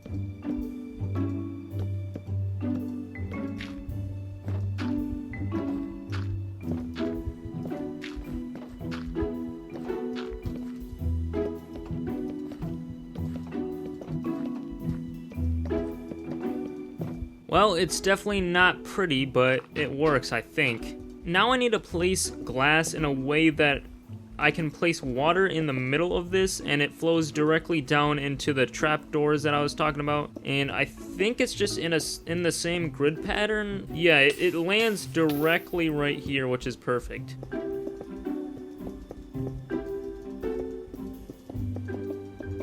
So if I did this right, I should be able to just put water down here, and I think it should flow and stop. Nice.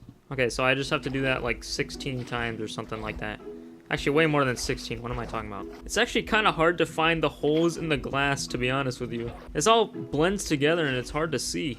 So now this actually should be a working farm. I just need to go up, I think it said 104 blocks into the sky for the AFK spot. And then I think the last step to do is to clear out all of the water, which now I'm realizing this part is going to be the most annoying because it goes pretty far down. Like there's a whole cave down here, I think. But I guess I'll worry about that later because I don't really want to think about it. Really, the only thing left to do is to clear out every single water source in all of this river. Probably not too far, like maybe to like this area. I don't really know how far it has to be. I could get a mod called Mini Hub, I think it's called, which shows like a spawning spear from where that's at. But I honestly, I don't really think it's that necessary for this project. And I got all the sponges I need, so it really shouldn't take that long either.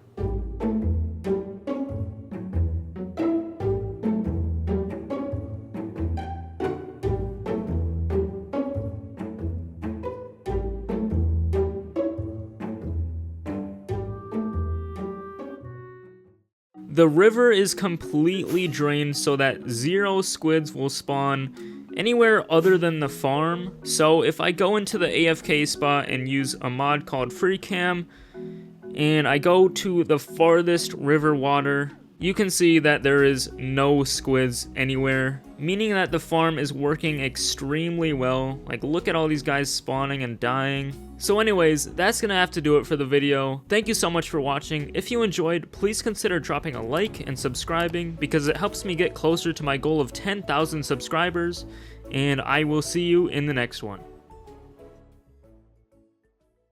I spent 100 days building a custom birch forest in Minecraft because we can all agree that birch forests are pretty bland and need an update. So over the next 100 days, I'll be transforming this boring default terrain into a colorful and immersive custom biome with beautiful trees, rivers, boulders, houses, and more, all in my 900-day survival world. If you do enjoy this video, please consider dropping a like and subscribing because it helps me get closer to my goal of 10,000 subscribers. I started off on day 0 by taking a look at what I had to work with. There was a massive hill in the way where I wanted to build, so I placed down a haste 2 beacon so I could shave off as many blocks as I could. And then I took a quick break to go to my storage room to get my leads to gather up some sheep, since I'd be using wool later in my build, so I thought I might as well just get that started early. I woke up the next day getting back to work, realizing there was a large amount of animals just chilling in the area, which were kind of getting in my way, so I unalived as many as I possibly could. After digging a bunch of dirt, my shovel was getting close to breaking, so I flew to my castle trading hall to trade them glass panes for XP.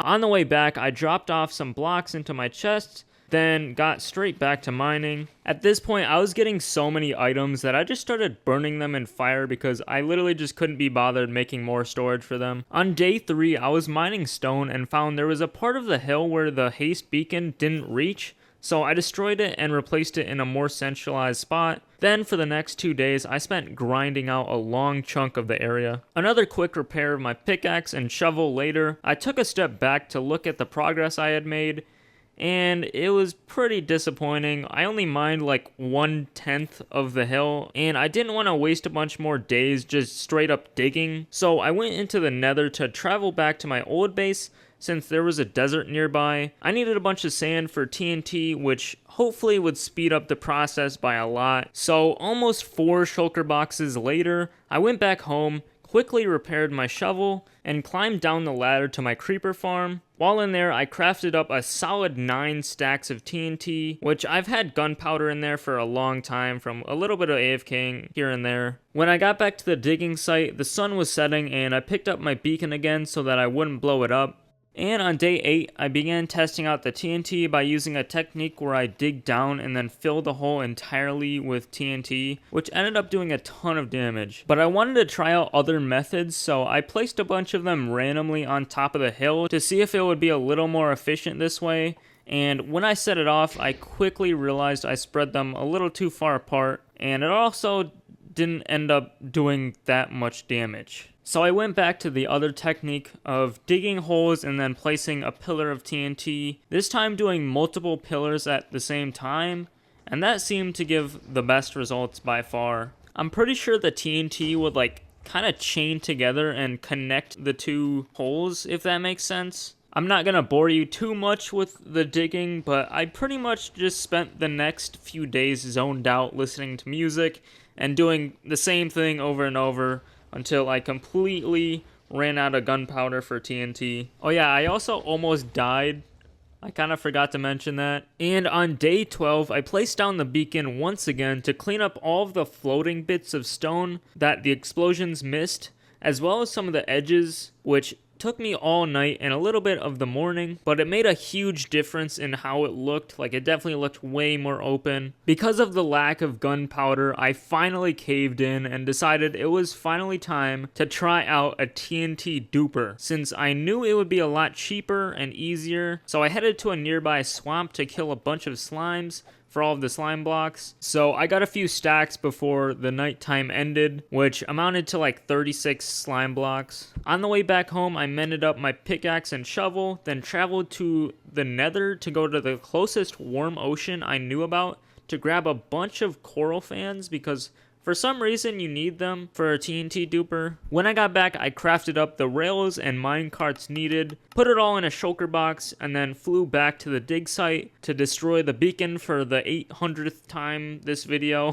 so that I wouldn't blow it up. I've never actually made a TNT duper before this, so the whole concept was pretty new to me, and naturally I was really slow at building these things, but I eventually realized I needed to make 2 lines of dirt scaffolding so that I could place all the blocks like relatively easily. And the design is by someone on YouTube called The Master Miner. He made a video that was like less than a minute long and it was super simple, so shout out to that dude. But anyways, I decided to tweak the design so that I could manually trigger it instead of an observer clock constantly triggering it. So I made a redstone line with a lever in the middle, and now it was finally time for the moment of truth.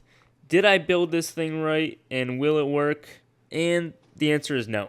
I was super confused because I went into a creative testing world before this to see if the design still worked, and it did just fine. And I'm like, what?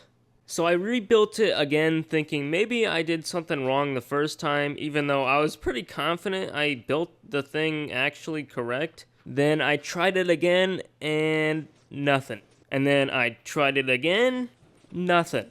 So I'm just like, alright, what's going on? I seriously did something wrong here. So I broke the minecart and I realized I'm an idiot and I used the wrong type of rail. I used an activator rail instead of a detector rail. I crafted up the right ones this time, then flew back to replace them, put the minecarts on top, and then flicked the lever, and it actually worked. Then I kind of just kept triggering it in bursts so that like 3 or 4 TNT would blow up and spread out a lot. And I did that until I was relatively at the same level as the rest of the ground. After I was done with that spot, I would break the whole contraption and then rebuild it again like 6 blocks backwards. Then I would blow stuff up, break down the machine again, rebuild the machine, blow stuff up, break down the machine, rebuild the machine. You get the idea. I did this repeatedly for like 6 days straight.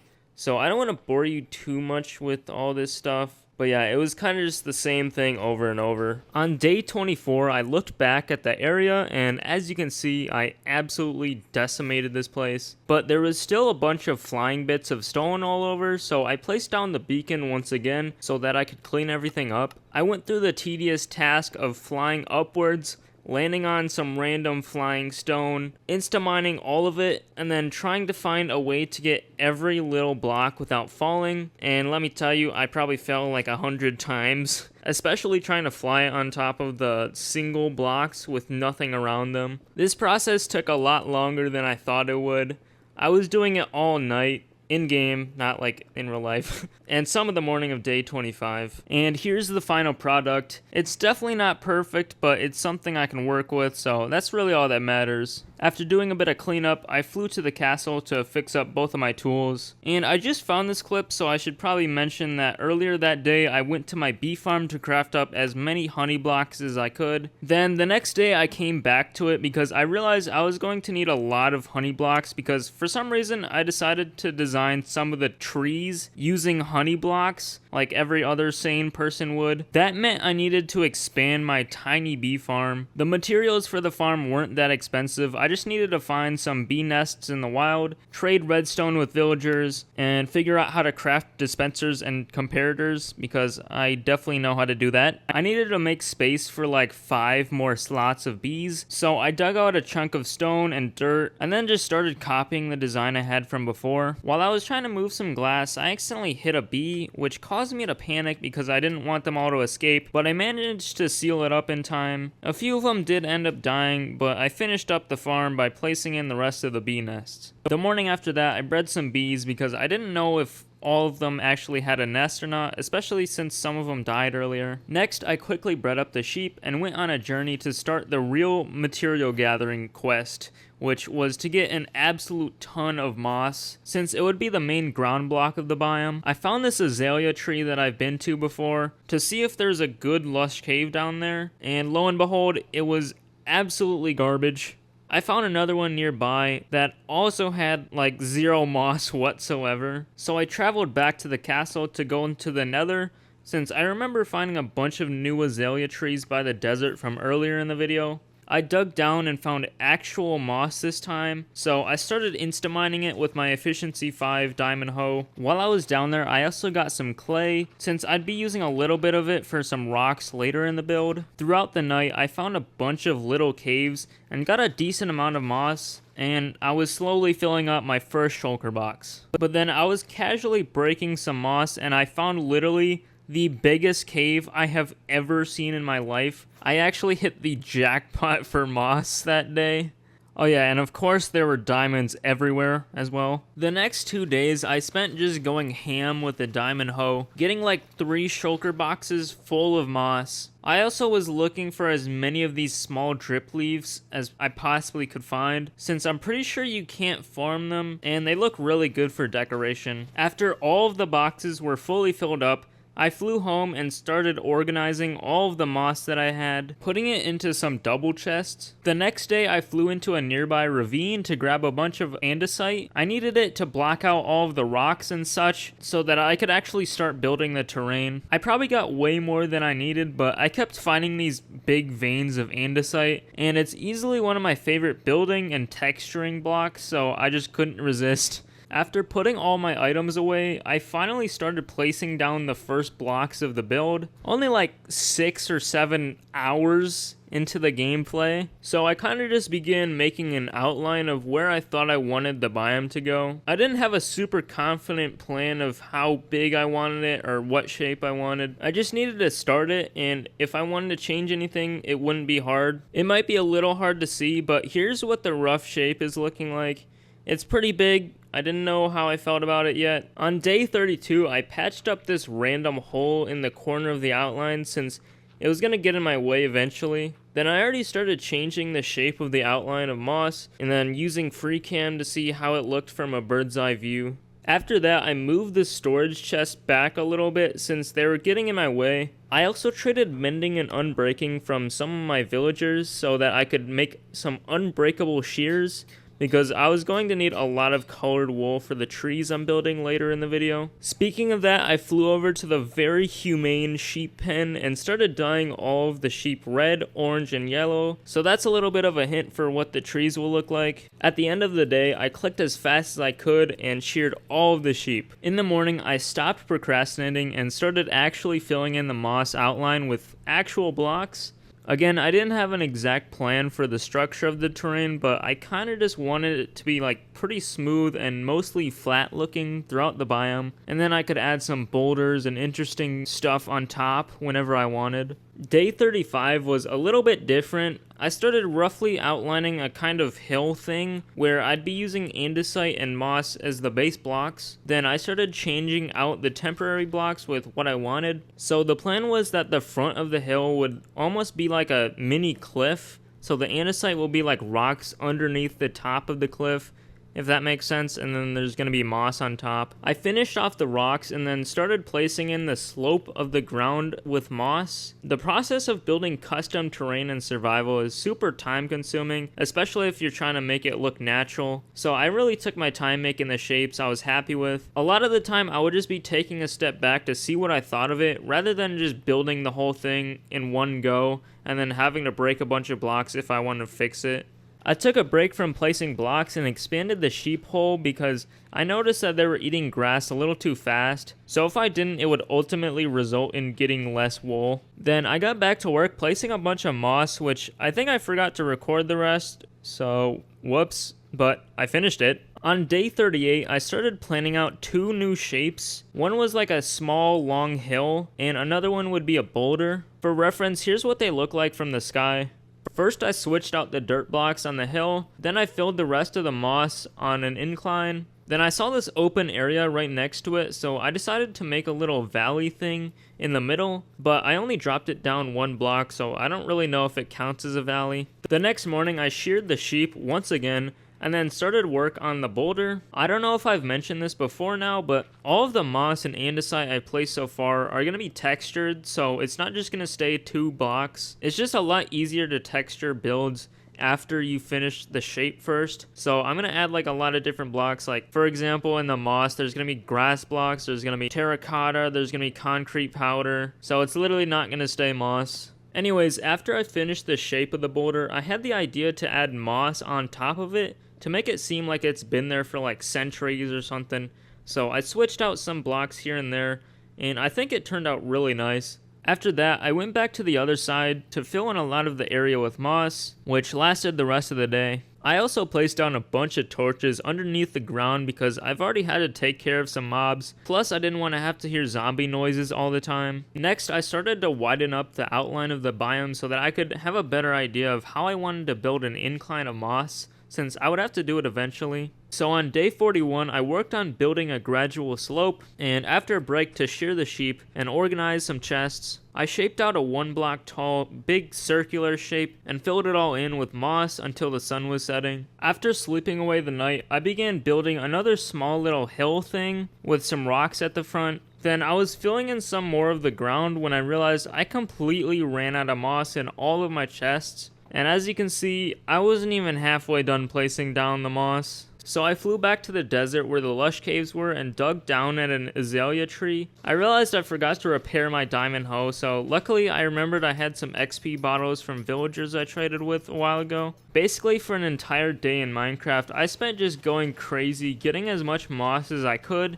and I only stopped because my hoe was getting pretty much out of durability. After flying back home, I traded with my villagers and mended up both of my diamond hoes. Then I dropped everything off at my chests, sheared the sheep, and got back to filling in the blank areas with moss. I noticed this open area and thought it would be a pretty good idea to put something there. And I had the idea to put like 2 different sized boulders, almost like they're connected and one's coming out of the other. So I kind of just kept messing with the shapes for a while until I was relatively happy with them. I knew I could change them later, so I wasn't too worried. On day 45, I replaced some of the top of the rocks to be moss, so the same technique as the other one from before. After that, I grinded out more of the terrain and I lowered like all of the ground by 1 block to change it up a bit, since I realized everything was looking a little too flat. The next day, I decided that this little platform of moss didn't really look that good and I wanted to change it, so I tore out most of it and made another rounded cliff thingy. After I was happy with the andesite rocks, I filled in the rest of the moss, which slowly led up to the top,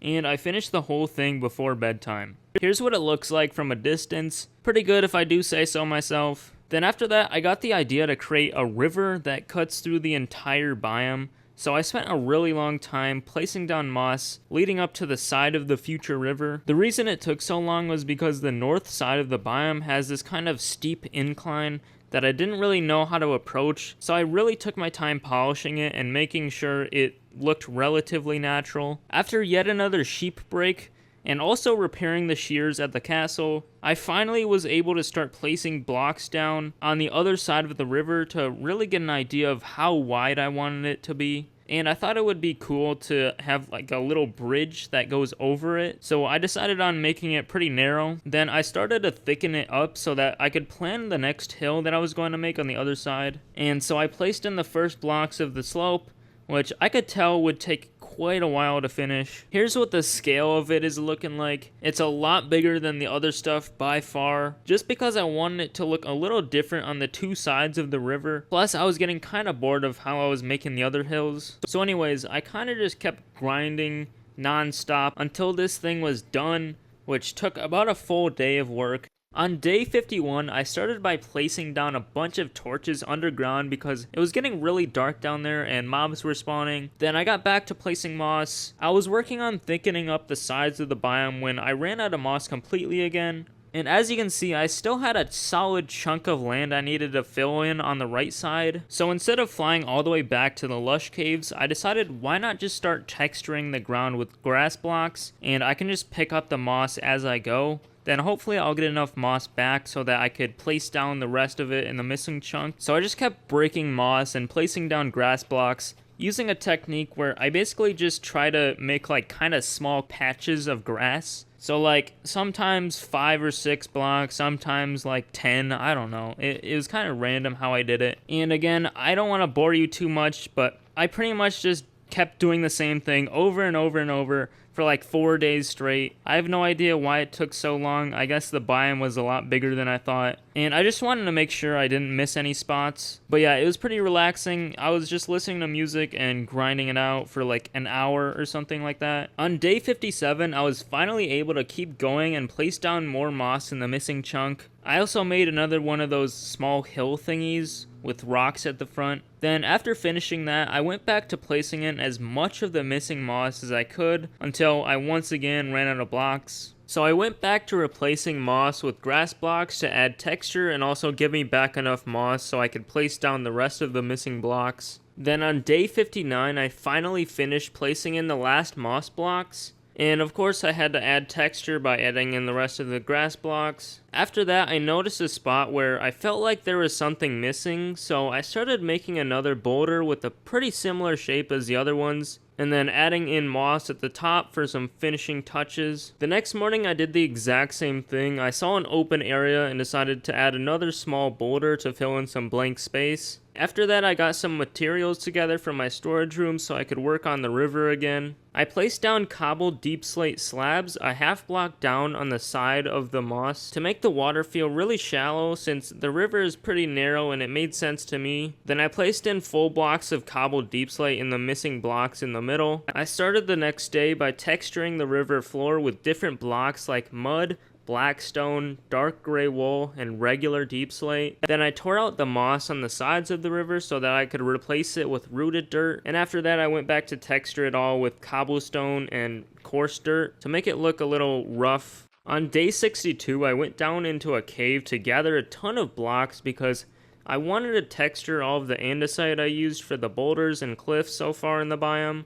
So I got a bunch of tuff and cobble deep slate from down there. Then on the surface, I got regular cobblestone and gray wool from my automatic sheep farm I made a while ago. For the next 2 days, I really took my time texturing the rocks, making sure they looked natural with shading going from dark to light using a gradient pattern. Texturing is really time consuming, but completely worth it if you ask me, because it adds a lot of life to a build. So I highly recommend trying it out if you want to take your Minecraft builds to the next level. Here's the final look of all the rocks. Pretty nice if I do say so myself. For the next couple of days, I spent placing down some birch logs as temporary markers for where I wanted the trees to go. At first I placed way too many blocks down, so I had to remove a bunch. And then I made sure that the trees would be spread out a little more from each other. So on day 68, I was finally happy with the placement of the trees. After that, I came back to the river to fill it in with water. It was a little annoying because I had to go back and individually waterlog every half slab, but eventually I finished it by nighttime, and it was looking really nice, so it was worth it. In the morning, I destroyed the beacon because it's kind of just been floating there for a really long time, and I was going to need to build in that spot soon, so it had to go. Finally, it was time to start the real grind of material gathering for the trees. I flew back to my old base and into my unreasonably long storage system that I made a video on a year ago. The first blocks I needed to grab were stacks upon stacks of red, orange, and yellow terracotta. Since the storage room was in a mesa biome, I had an absolute ton of terracotta from digging this place out, and luckily I brought a few shulker boxes with me, so it wasn't a big issue to carry it all. Right next to the terracotta was a bunch of red sand, which I started to craft into red sandstone, but the sandstone is really expensive to craft for some reason, so I had to fly over to some open area and shovel some sand for a while. Since I didn't want to waste a bunch of days gathering resources, I decided not to sleep and worked in the nighttime. Next up, I flew to a nearby savanna biome to chop down some acacia trees since I needed a ton of acacia planks, and it was going a little too slow for me, so I decided to just use my automatic tree farm instead to get the logs. The only downside, and the reason I haven't used it until now, is because it uses up a lot of bone meal, and my bone meal farm is super slow, so I usually don't like to waste a lot of it. While I was there, I also farmed some crimson nether trees, or whatever they're called, which I guess I forgot to record, but I was only interested in the shroom lights you get from them, so I got a few stacks of those. Then I flew back home to drop off all of the items. I placed down some new chests as well, and started to organize everything into certain block types and also colors. I didn't have enough yellow terracotta, so I bone mealed a bunch of sunflowers for yellow dye so that I could dye a bunch of the regular terracotta the right color. I sheared the sheep again because for some reason I thought I didn't have enough wool, even though I had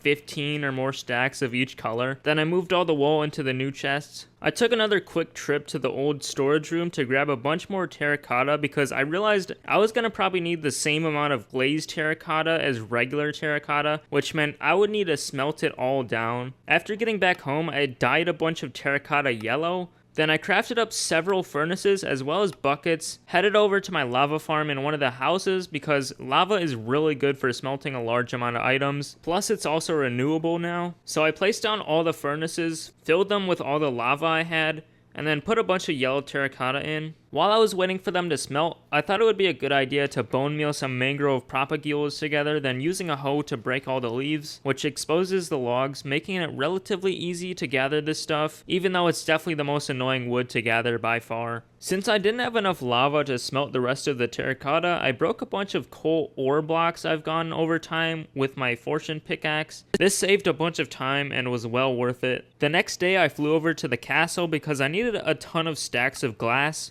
which I got from the librarians. Then I went to the other room to trade with the clerics for redstone because for some reason I decided I was gonna build out of redstone blocks. After taking out the glazed terracotta and putting it away in chests, I was able to start smelting down the red terracotta. Speaking of red, I bone mealed a bunch of rose bushes for red dye, as well as some sunflowers for yellow dye so that I could craft myself some orange stained glass, red stained glass, and yellow stained glass, which I organized into my chests. I traded for some more redstone at the castle, and then started to remove the red glazed terracotta from the furnaces. Next, I decided to waste even more bone meal for birch trees because I didn't feel like flying over to a forest to chop them down there. The furnaces were all finally done smelting down all the terracotta, so I broke them all. Then guess what? I felt like flying over to the birch forest because, yeah, I needed some more birch logs. Nearby was a taiga biome, so I grabbed some of the plants there because I thought it would be a pretty cool idea to incorporate them into the custom biome. The main one being the ferns because they look really nice. Back at home, I got some different diorite variants together from my storage room, traded for some more redstone, then went down into the ravine from a while ago to mine more diorite since I was going to need a few more stacks of it. After that, I climbed down the ladder to my bee farm to craft up honey blocks from all the honey bottles that have been automatically filling up this entire time, as well as crafting some honeycomb blocks. Finally, on day 77, I had all the blocks needed to build the custom trees in these 6 double chests. Now, before I actually build them, I just wanted to mention something because it's pretty important, and this section is going to be a little bit different. So this is my creative testing world. It's where I design all my builds, and there's like rough concepts of what I wanted the terrain to look like here.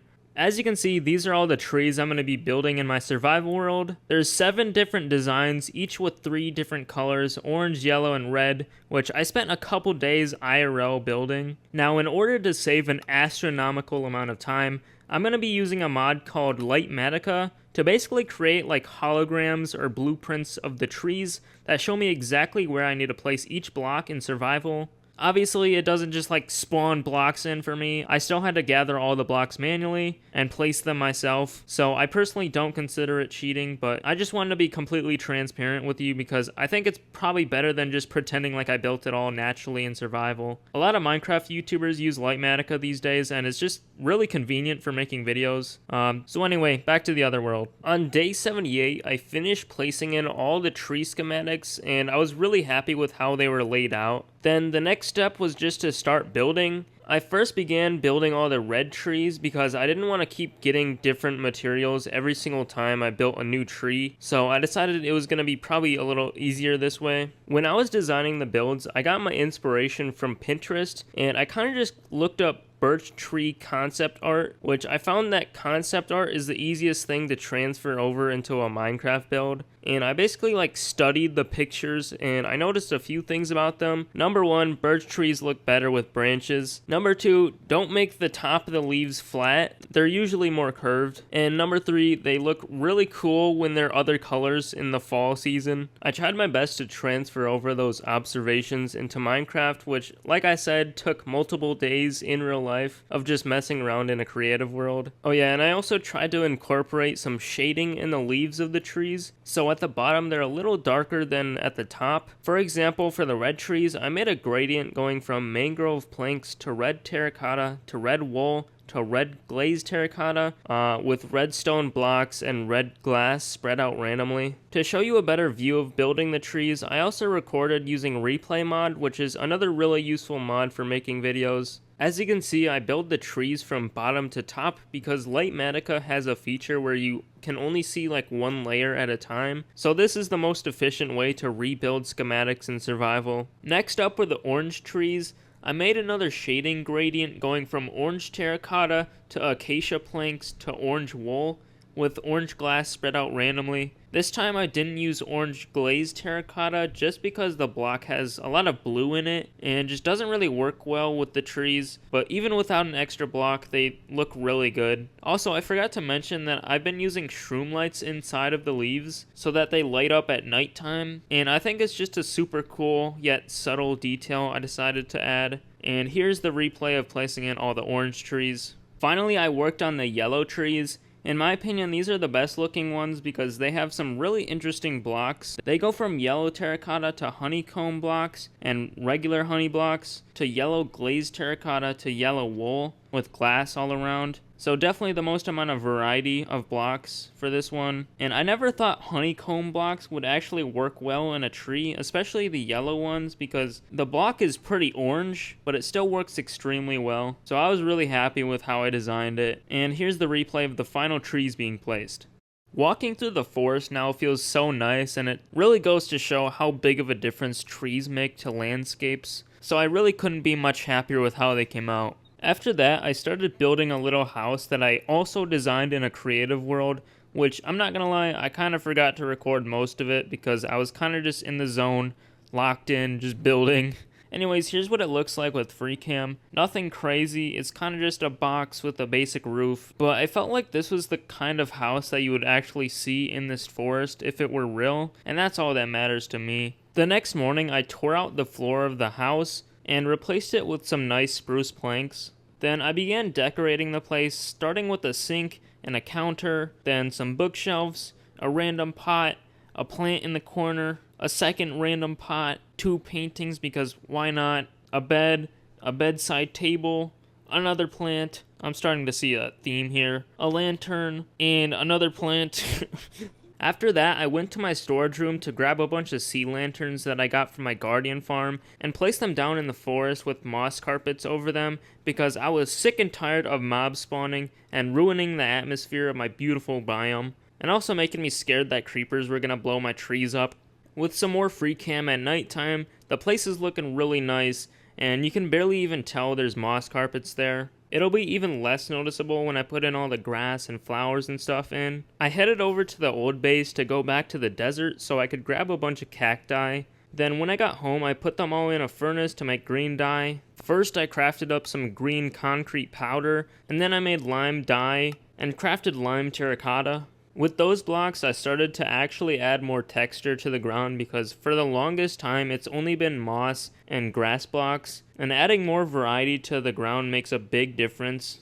After a nice break of letting a pillager disintegrate another pillager, I placed in a ton of lime terracotta, sometimes adding just a single block and sometimes adding in patches of it. And of course I didn't even stop when nighttime started. Then I flew over to some open areas and used my shears to harvest a few stacks of grass, then placed almost all of them down throughout the entire forest. I went back around and placed in probably the exact same amount of ferns, and went back again to bone meal some of the grass and ferns to be 2 tall instead of 1. I pretty much spent the entire daytime making sure I didn't miss any spots and tweaking the placements of grass. At nighttime, I flew a few thousand blocks away to a flower forest to snatch some different types of flowers, mainly getting the lily of the valleys, and then a few different colors of tulips. Of course, on day 93, I placed them all in the custom forest, starting with the orange and red tulips, which I would either put them in patches or by themselves. Then I did the lily of the valleys, which I kind of put them under trees and rocks and stuff. I don't really know why. I don't even know if that's a real flower, to be honest with you. So maybe they actually grow there, I don't even know. But then I placed in some white tulips because why not? Finally, I added some pink petals I've had in my storage room for a while. I decided to only place in single petals instead of 2, 3, or 4 because I didn't really want them to be like the main focus of the biome or the flowers or anything. Back in my creative world again, here are some rock designs that I'm going to be adding into the forest. I used light manica again to create schematics, which I already had all the materials for in my storage room. In the morning, I moved the first schematics into place and just got to building. For most of the day, I spent just doing the same thing, moving schematics, placing in blocks where it told me to do so. Probably not that interesting to watch, so I won't bore you too much and I'm going to skip ahead a little bit. After that, I had the idea to use stone buttons as like baby rocks all around the forest to add little details that you would only notice if you actually looked down at the ground, and stuff like that are really what makes the atmosphere special in this forest. For the rest of the night and some of day 95, I placed in more of the rock schematics. After that, I flew to my old base and into my tree farm because I have another contraption next to it that uses bone meal to create fungi, crimson and warped roots, and nether sprouts. You probably don't even know what those things are because they're so irrelevant, but they look really cool in a forest. But by the time I got back, it was already nighttime and I began placing them all down, this time switching between them in my inventory instead of placing them in one at a time like I did with the flowers. The nether sprouts were definitely my favorite because they look almost like shorter grass that add some nice blue colors to the forest. I did this until the daytime when a thunderstorm started and it scared the living poop out of me.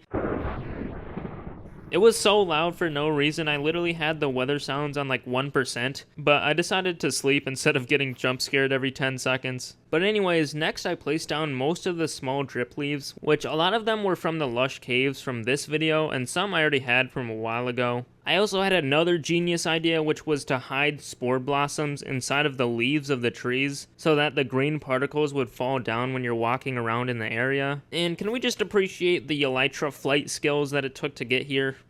Anyone?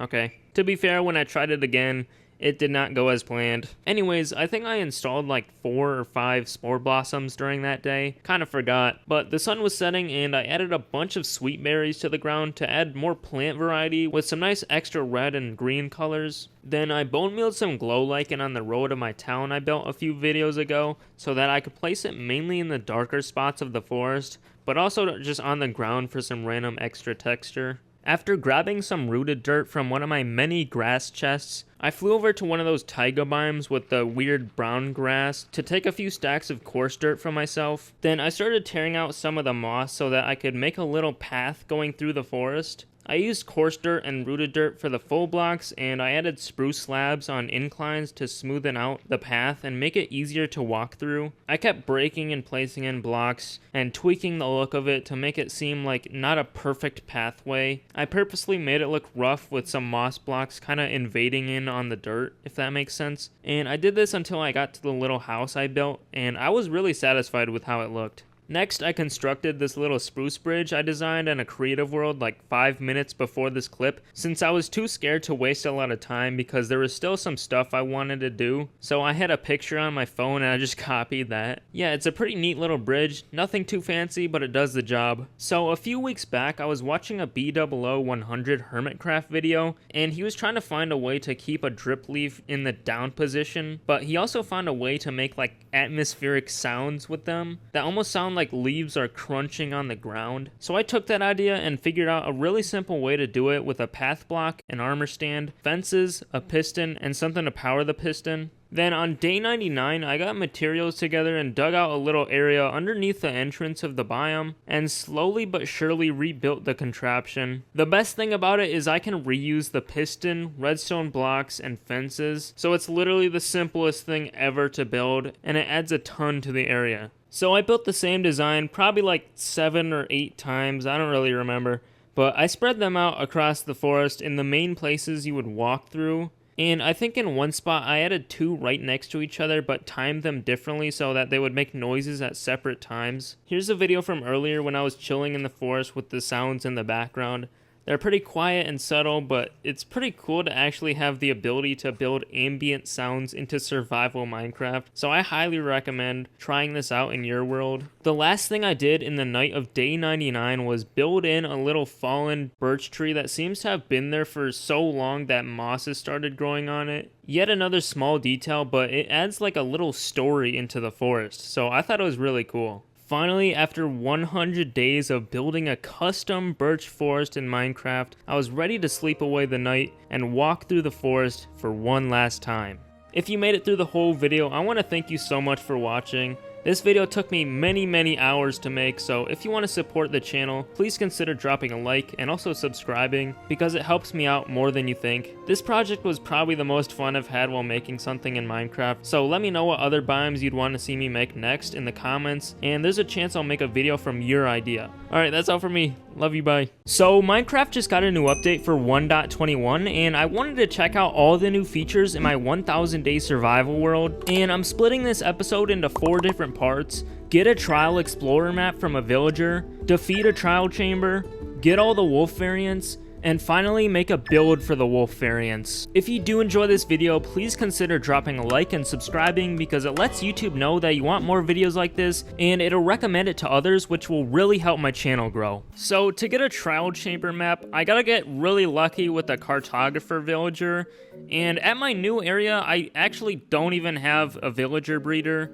so I'm gonna have to fly over to a nearby village and just trade with them until I get one. Actually, I just realized there's a village right next to me, and yeah, there is a bunch of villagers here, so... But first, I need the actual tables that they take jobs from, which I don't even know what they're called, but I have a bunch of, like, paper and stuff here, so I'm just gonna craft a bunch of these. Surely one of these guys are gonna give me a map, right? Okay, Ocean Explorer map, that's not what I'm looking for. I think I can still trade with this guy, though. The first two villagers I traded with both have a map.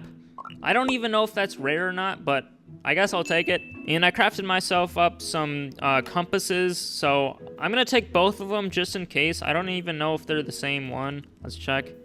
Nope, they're different. Okay, that's cool. The next thing I need to do is find a pillager outpost because I believe they changed the bad omen effect. So instead of killing one of the leaders and it just giving you the effect, now it gives you like a potion. And the potions actually make the trial chambers harder and also give you like better rewards. So I'm definitely gonna get one of those. And here's one right here.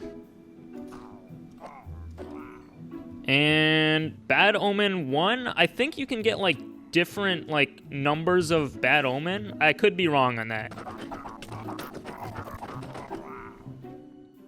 Oh yeah, here we go. Bad omen 5. I think that's literally the best one you can get. So I think I can just leave now. And I think I just have to fly in this direction until I'm on the map, which should be a long distance from here because I have loaded these chunks before. And I think I'm going in the right direction because my little white dot on the map has gotten a little bit bigger. All right, so I'm right above it. I don't know exactly when I'm supposed to take the bad omen effect. It lasts for an hour and 40 minutes. I should probably just take it now. Okay, I lied. I guess you have to take the potion like once you're in the trial chamber. And I don't know actually how deep this thing goes, so I'm just gonna hope it's around here. Oh, here it is. Here it is, the wall of it. And here we go. Block myself in. Okay, I'm gonna take it now. And wait, bad omen 5, does that count? Oh, trial omen. Okay, there we go. And I'm gonna replace my Elytra just for now. Oh, shoot. Okay. Chill. I should probably set my spawn. That is a good idea. What the? Wait, what? What is that, dude? I don't understand. Oh yeah, that's the new mob, the Bog, I think it's called. The new, like, skeleton variant with, like, mushrooms on its head and stuff. This isn't that hard so far, but there's only, like, 2 spawners active right now, so it's really not that bad. And I think it gave me a reward, which is not that good, but I think I activated this before I even, like, had the actual effects. Oh yeah, here's the new mob. What is it called? The Breeze? And it gave me a breeze rod with 6 of them with my looting 3. That's actually insane. The mobs also have diamond armor, which is crazy. And I'm almost dead, so I'm gonna chill real quick. I should probably just break all the dispensers because they're really hard to craft and they're kind of just getting annoying because all the breezes are just activating them and giving me like poison effects. There's so many mobs that I literally don't even know, like, where they're even coming from. Oh, there's a new... Okay, so this is the actual key that you get from the Omen trial, or the Trial Omen effect. And I think you have to put them in one of the vaults, but there's only, like, specific types of vaults you can actually use. They might be in, like, the bigger rooms, so, yeah, they might be in one of these. I could be wrong. Wait, oh, okay, I think this is actually one of the places you can use your trial key. So, okay, give me something good. That's really good. New armor trim. Oh, diamond chestplate, what the? Okay, I'll take that, I guess. What I'm really looking for is the mace thing. I think it's called like a heavy core or something like that. Also, I'm gonna come back and take every single block of copper because these things are so valuable. But I think it's time to go into a new room because I'm pretty sure I've activated all of those spawners already. And these pots also give you a bunch of stuff, so I recommend breaking all these. Okay, new spawner. Zombies again. These guys are really annoying with these, especially the baby zombies. But it's honestly really not that bad with full netherite gear. It literally only gave me baked potatoes. Alright, I guess. More baked potatoes, dude. Why is that the only thing you get from some of those? Okay, there is one of these bad omen vaults up here, but I still need to get another key, which I find to be actually pretty hard to get. Okay, new area right here. Hopefully I'll get one. Oh, wow. I actually got it. Alright, let's make our way back. And I fell. Oh my god. Okay, here we go. Give me one of those heavy core things. Not a torch. Nothing. Enchanted book. Wait, what? That's it? Multi-shot? Out of all the enchanted books, it gave me a multi-shot. Literally nothing else. Okay, that's just disrespectful. I'm not gonna lie to you.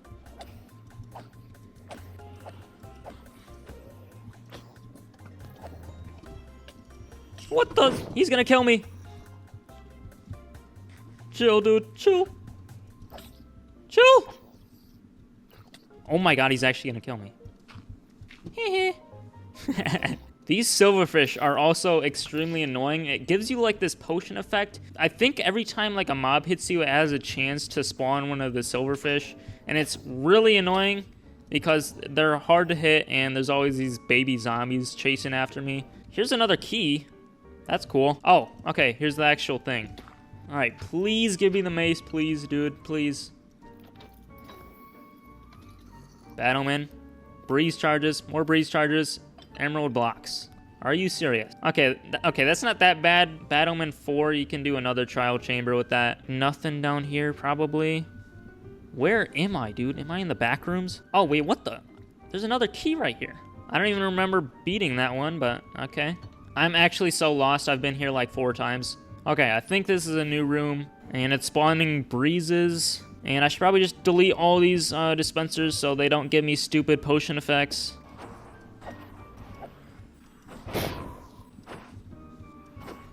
Okay, I think I beat them all, and of course it's baked potatoes again. That's fantastic, man. Thank you. I've been in this place for like 30 minutes. I seriously have no idea where I have been and I haven't. What the?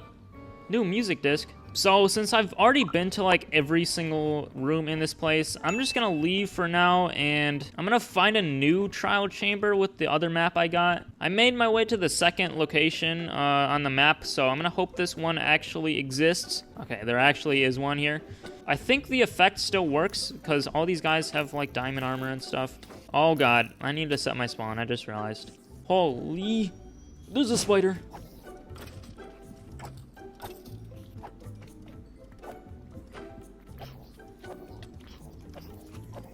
Alright, I think I cleared this entire area, so I can open one of these omen trial key thingies. Please give me the stupid cube. There was one of the cubes. Iron block, though. That wasn't really the one I was looking for. Okay, I think I'm making my way to another area here. I found another one of these things. I think this might actually be the last one in this spot. Please give me something good. Windburst 1. I think that's an enchantment for the new thing. There are like 20 skeletons on me. I don't even know what to do right now. I got to really low HP earlier and I kind of forgot to record, but these guys are actually ruthless, especially with all the armor they have. And it's probably just going to give me some baked potatoes as a reward. Like 1 golden carrot. Are you serious, dude? And steak. But I think there is one last Bad Omen key slot here that I can use in the whole dungeon, I'm pretty sure. New music disc. And nothing else. What is this? Creator. Wait, didn't I already get that? Why is it a different color? Hold on. Creator. Music box. There's 2 different versions of the same one? What?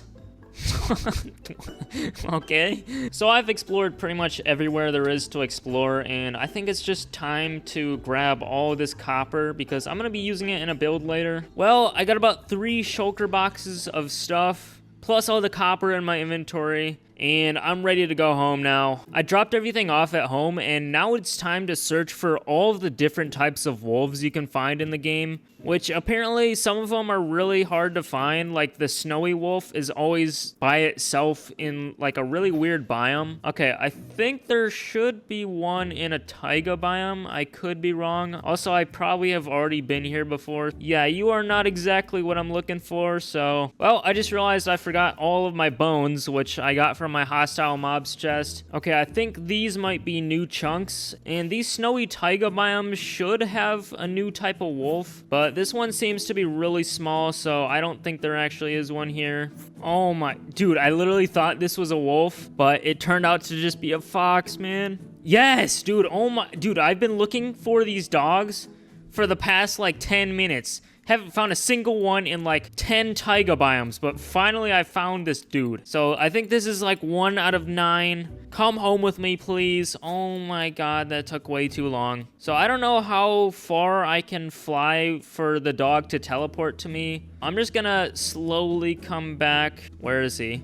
Oh, there he is. I thought he lost him again. Okay, come home, come home. I need to get more rockets at home anyway, so. Also, I've literally never seen one of those snowy grove biomes that they say the snowy dogs are from. Yeah, I'm probably just gonna save them for last, I guess. I don't know. A few moments later. Wait. No way, right?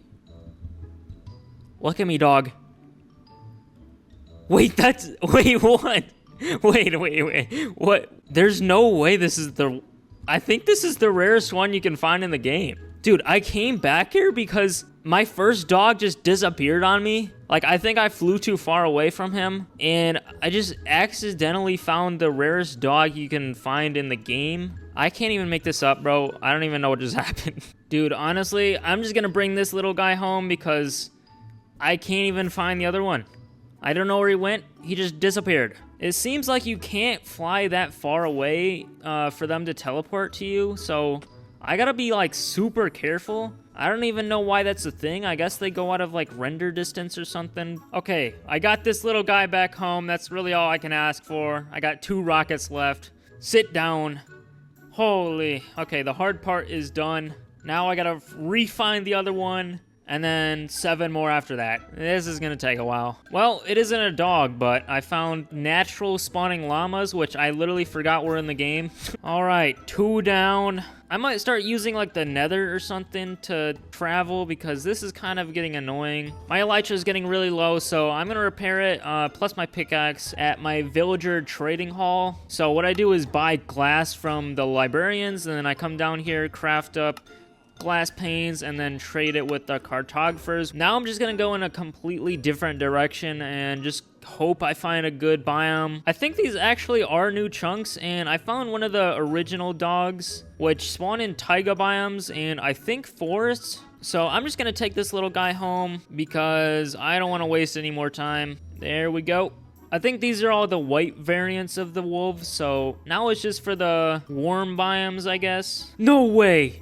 Oh my god, I found the black wolves. These guys are so cool, man. These are probably the second best one. Let's go, dude. Where's your friend? Here he is. Be my friend. Yes. Okay. I'm gonna take them both home. I can't keep making the mistake of flying too far away. Where did they go? Okay, we're good. And apparently you can actually find different types of wolves in the normal forest biomes, which I didn't realize earlier, so I'm always on the lookout now for them. Use it.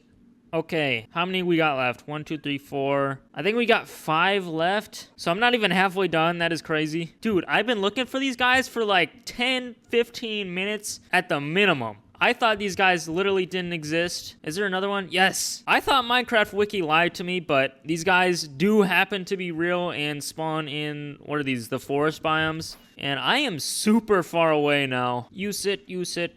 I didn't press right click. That's amazing. Use it. All right, 4 more left. Little voiceover section here. This was a day later and I didn't feel like talking through this part. But basically, since I was going to the worm biomes to find more dogs, I realized that armadillos are in the game and they give you scoots that let you craft dog armor. So I made myself some brushes and enchanted them with mending and unbreaking that I got from my villagers. After that, I found a Badlands biome which had a little guy in it. I used up my first brush, which uses up durability incredibly fast, by the way. And then I got a 360 of bro, and then took a screenshot with bro. Broke my other brush because I already forgot about the durability thing. I decided to keep flying in a new direction when I ran into a desert temple. Now, I've went through hundreds, maybe even thousands of desert temples in my time, and I gotta say, this has never happened to me one time. A creeper dropped down and blew me up right next to the TNT. I probably sat there for like 10 seconds with my jaw on the floor because I could not believe it. But yeah, I flew back there with my spare elytra so I could inspect the crime scene.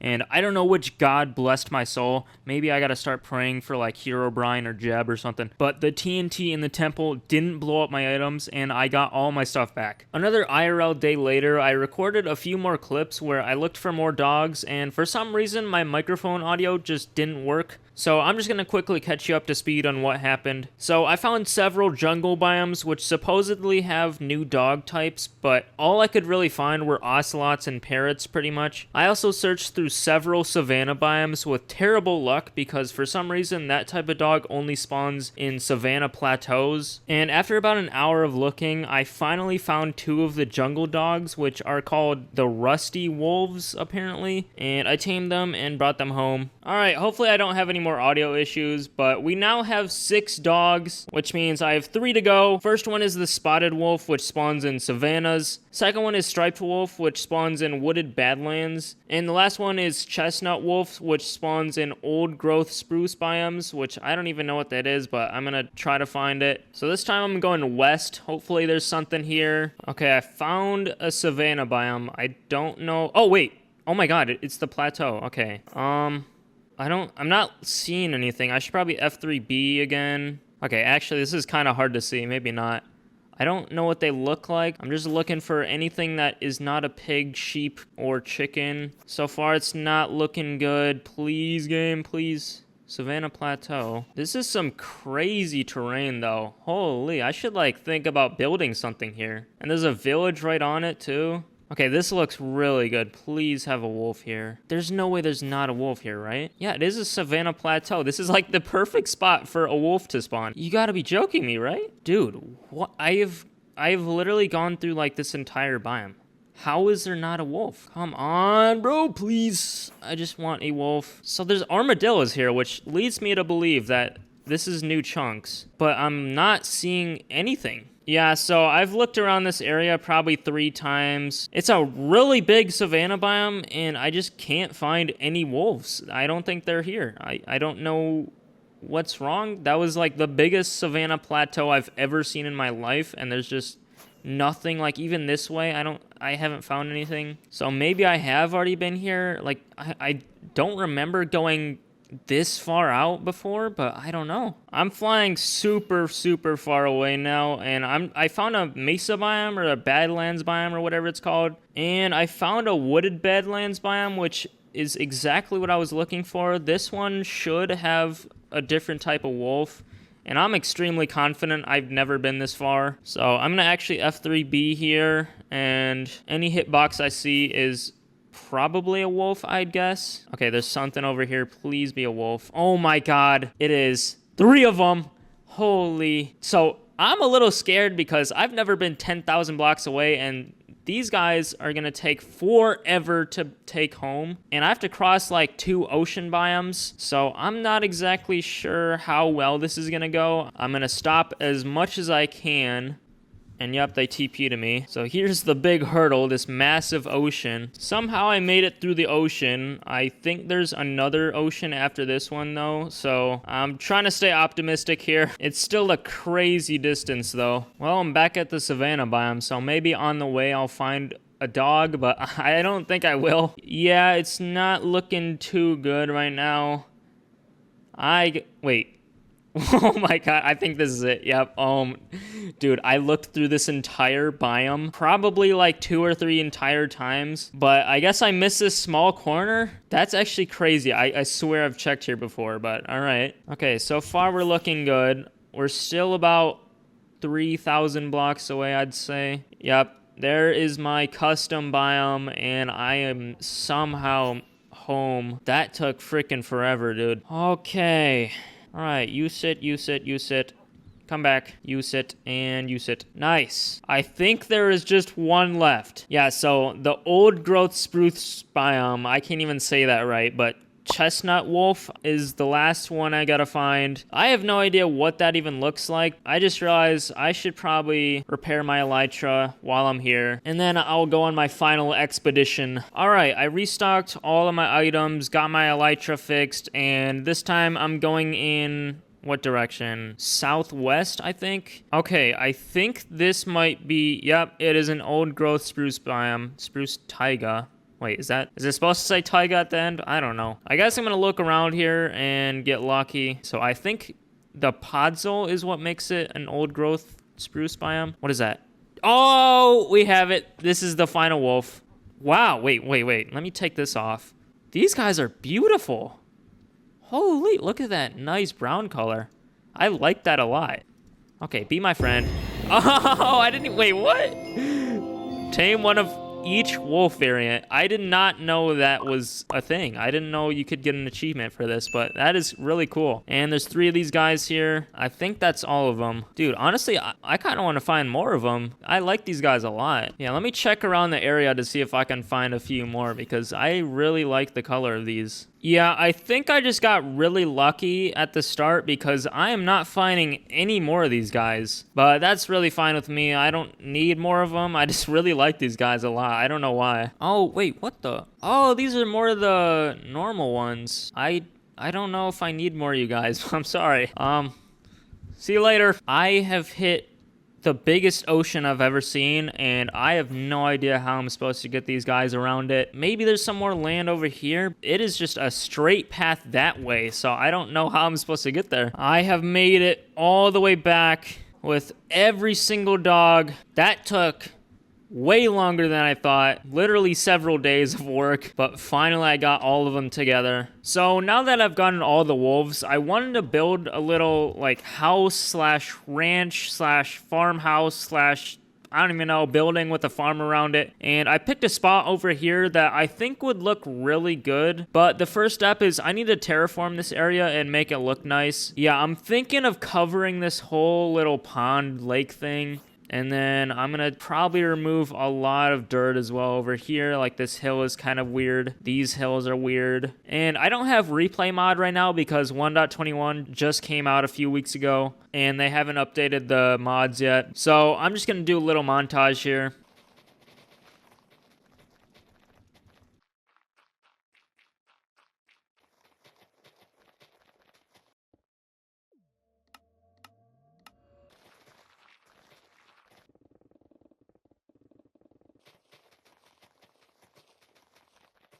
I got a little bit carried away, I gotta be honest with you. There's something super relaxing about terraforming while listening to music. I don't even know, but I completely changed the terrain here in this area. There used to be a couple really weird looking hills over here, so I smoothed those out, and I smoothed like the entire landscape around here. I even went as far as to go all the way over here and do some work. I just finished this spot, and it's been about like 2 days-ish since the last talking clip. But basically my plan for this entire area is to have a farming district. So there's gonna be a ton of farmlands, there's gonna be a ton of houses and builds and windmills, there's gonna be horse stables, you name it. I haven't exactly planned everything yet. This is kind of just a basic idea of what I want. So anyway, I'm going to be building a house that I already designed in a creative world. And yeah, it's going to be around this spot. And for that, I need materials. I started by chopping a bunch of different wood types for the walls of the house. First getting stripped spruce wood, then I got stripped birch wood and oak wood, all from a forest. After that, I came home and bone mealed some jungle saplings because I needed jungle planks for certain spots of the build. Next, I flew over to my tree farm to harvest a bunch of the warped trees for the planks and the wart blocks, which I'd be using for the roof. I got a few stacks of tough blocks since in 1.21 there's some really nice looking variants added to this block, and of course I had to try it out. Now comes the random blocks that I decided to use while designing the build. I traded one of my villagers for cyan terracotta, mined like a stack of sandstone, aged some copper trapdoors on top of oxidized copper because apparently that makes them age faster, took them back after waiting in the area for a little bit, got 2 different types of dead coral blocks, I think brain coral and bubble coral, scraped some cut copper blocks to get them back to the second stage, and finally waxed them again with honeycomb. Over the last year, I've been really interested in building in Minecraft, but I haven't really built anything mega yet, besides maybe this castle in my survival world, but I don't really know if that counts, so I decided to push myself to the absolute limit and see how far I could go with one building project by building the biggest and best thing I have ever built in Minecraft. So what exactly am I gonna build? I don't know. Alright, so the plan is, step 1, find a bunch of Pinterest images and figure out what I want to build. Step 2, combine the Pinterest images and get one general design I like. Step 3, build it all in a creative world. And step 4, transfer the build over to my survival world. Sounds pretty simple, right?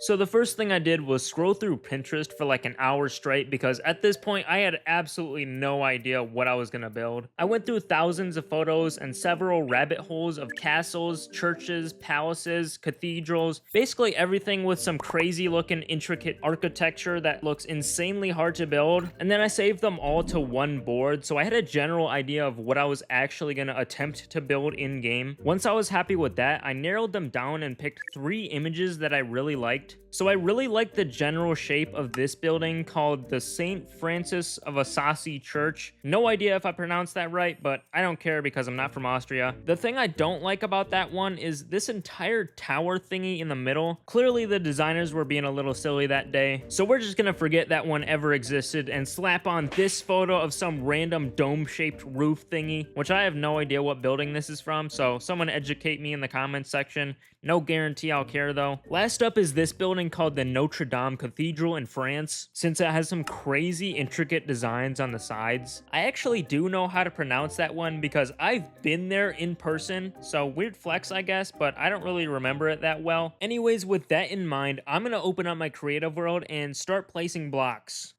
Or something like that. I don't know what I'm doing. The first thing I did was lay out all the different types of blocks I was planning on using in the entire build, which ended up looking something like this. After that, I opened up Google Earth on my phone to get some better angles of the entire structure that I was referencing, because I still didn't really know where to start. Eventually, I stopped procrastinating and actually placed my first blocks down and worked on this main section at the front of the build. So I began building the classic archways that like every single cathedral has for some reason, and I decided to first build entirely out of andesite blocks and then replace it with other blocks later, which at the time of recording this, I haven't regretted it yet, but I haven't even finished the build, so maybe I'll regret only using one block at some point. I don't know. But next up, I tried making a really rough outline of how I thought the build was gonna look eventually, which did help, but it didn't end up looking anything like this shape, so don't worry about that. After giving up on the outline, I grinded out the rest of the front building, slowly but surely adding in those crazy details that all that old European Gothic architecture has, which don't even ask me why I'm making them look like this. I was literally just placing blocks and praying it looked good,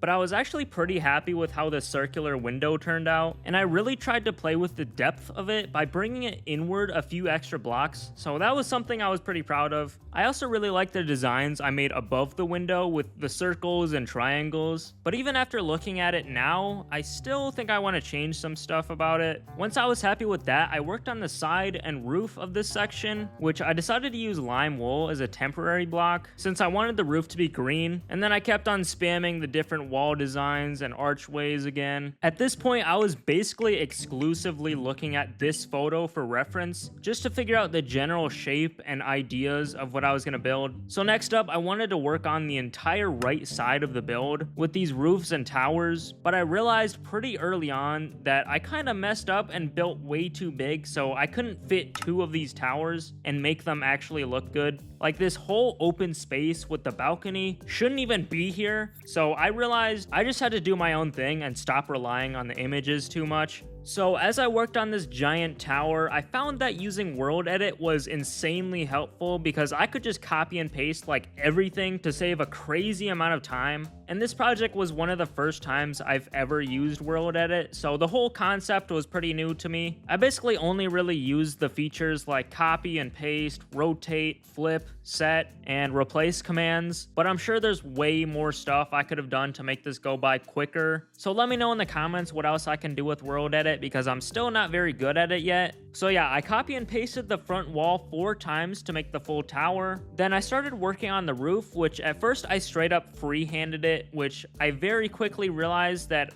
I made it way too short and it didn't even look a little good. So I redid the entire thing with a different approach where I made like a spider web kind of thing and filled in the holes with blocks. Then afterwards, copying and pasting the other half of the cone. Now came a tough section of the build because I had to make a big decision that would completely change the entire size of the cathedral. So basically on Google Earth, you can see that the right side of the building has these two towers that connect to this main building. But if you can remember from 2 seconds ago where I said that the balcony I made earlier shouldn't even be there because I made an oopsie by building too big, yeah, this means I physically cannot connect the tower to another main building because I messed the whole thing up from the start. So basically I have a tower and then a whole lot of open space in between that I have to do something with, and then I can make a main building. But the question is, how the heck am I supposed to do that on the right side? Do I make a new tower and fully commit to making the build like 2 times bigger? Or do I cut my losses and completely scrap the idea of having 2 towers? If you've ever met me in real life, you probably know that if there's a way for me to cut corners and do the bare minimum of something, you already know I'm cutting corners and doing the bare minimum. So let's go, baby. I'm saving like 3 days of work by not making the build way bigger than it needs to be, by not building the second tower and then having to build a bunch more stuff on the back side of the cathedral. Would it surprise anyone if I told you I was insanely good at getting by in high school by doing the absolute least amount of work possible?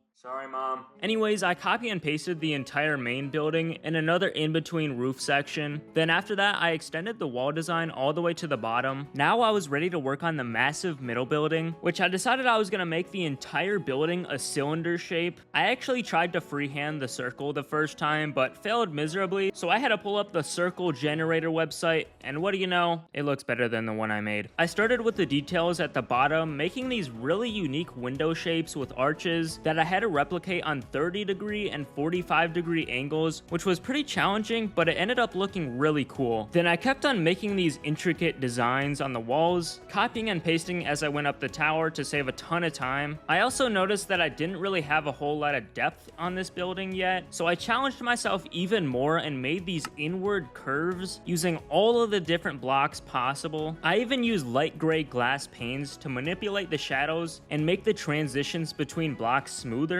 which is a technique I picked up from B-dubs on Hermitcraft. So then it was time to do probably the most important part of the entire build. Remember when I said I wanted to slap on this photo onto the cathedral? Yeah, I have to build that. And the main problem are these little connecting thingies. What do you even call these? Bridges? Supports? Pinnacles? I spent a whole 10 minutes researching that and I still have no idea what they're called. Anyways, how am I supposed to build these in Minecraft on 30 and 45-degree angles? Do you know how hard that is? Well, I figured it out, but it took like a full hour and I had to make them thicker to make up for how hard it is to build these things on weird angles. It was definitely worth the effort though because it ended up looking really cool. Next, I worked on the actual walls as well as the dome-shaped roof. And I don't know why, but this roof gave me so much trouble. For some reason, I couldn't figure out a way to copy and paste a section without breaking a bunch of blocks in the process. But I finished the roof off with a nice looking spire and some trims for extra detail and started to bring the rest of the walls down the building. I also noticed that this section with the balcony looked super boring and it felt like something was missing. So I made a whole new roof with a tower in the middle using this picture as a reference photo. Then I finally started working on the left side of the cathedral, pasting another main building, and making some major progress to the structure by connecting all of the walls together. Next, I wanted to make this kind of round building on the side that the reference has, but once again, I couldn't build it exactly how it looked in the reference because I messed up the scale of the cathedral from the start, and I couldn't add this smaller round thingy as well. So I made my own design, kind of following the same idea that the reference photo had, but I couldn't connect it to the cathedral the same way they did it. After that, I wanted to add this little tower that the photo had, but I realized it didn't really work well on my building, so I just scrapped that idea entirely. I really thought I was done with the shape of the cathedral at that point, but I decided to extend the left building to be the same length as the right side. Then to actually finish off the design, I added in a copy of the tall tower to the corner. Alright, the next step in the process is to color/texture the cathedral since it looks extremely boring as it is. Like it's literally just gray and lime green right now. So I downloaded a mod called Axiom to help me out with this part, and I've literally never touched Axiom in my life. I might be the worst Axiom user of all time, but I watched a few YouTube videos was from a guy named Calvin, and I think I got a pretty decent idea how to use it, at least for what I need. Since this part of the project was kind of boring to me, I'm gonna speed up this whole coloring section up a bit. So I went for making the walls look like really old gray stone using like 10 different blocks for a pretty highly textured look with some patches of white here and there. I also tried my best to add as much shading as I could, so I added in gray wool and deep slate in some indented spots that would make sense to have shadows, and also under overhangs and stuff like that. This part was honestly just really tedious because there were so many stairs, slabs, and walls that I would have to individually paint with Axiom or just replace by hand, which I found to be a little better for me. I also didn't even record like half of it because at the time I didn't really want to put together all the replays. But anyways, after like 5 days of grinding, as well as playing the Black Ops 6 beta, I was finally able to do the actual fun part of painting, which was the roof. I really liked the idea of making it a mix of green and blue. No idea why, I think it just looks cool. And since I'm building this in survival Minecraft, I have most of these blocks in bulk, or at least I'm able to get a lot of them. The first design I made looked cool, but for some reason I wasn't really happy with it. It didn't feel like it made sense to have those patterns on the roof. Plus my brother said it looked like a heat map, which I can't unsee it now. But I really wanted to be happy with the design, so I completely scrapped that and made more of a shaded gradient, and I think it definitely looks a lot easier on the eyes, and it makes more sense to me. So I did that same gradient on all the roofs, and I'm quite happy with it. Finally, after over like a month of building this stupid thing, I'm actually done with the design. I see you clicking off the video. Come on, dude. I told you I was gonna build this thing in survival. You're just gonna quit on me now? The video's not even over. So I used a mod called Lightmatica to create a schematic of the cathedral that tells me exactly where to place each and every block of the build in survival. And I opened up the material list to see what I was working with, and it's 96,000 blocks. Do you know how long it's gonna take me to get 96,000 blocks?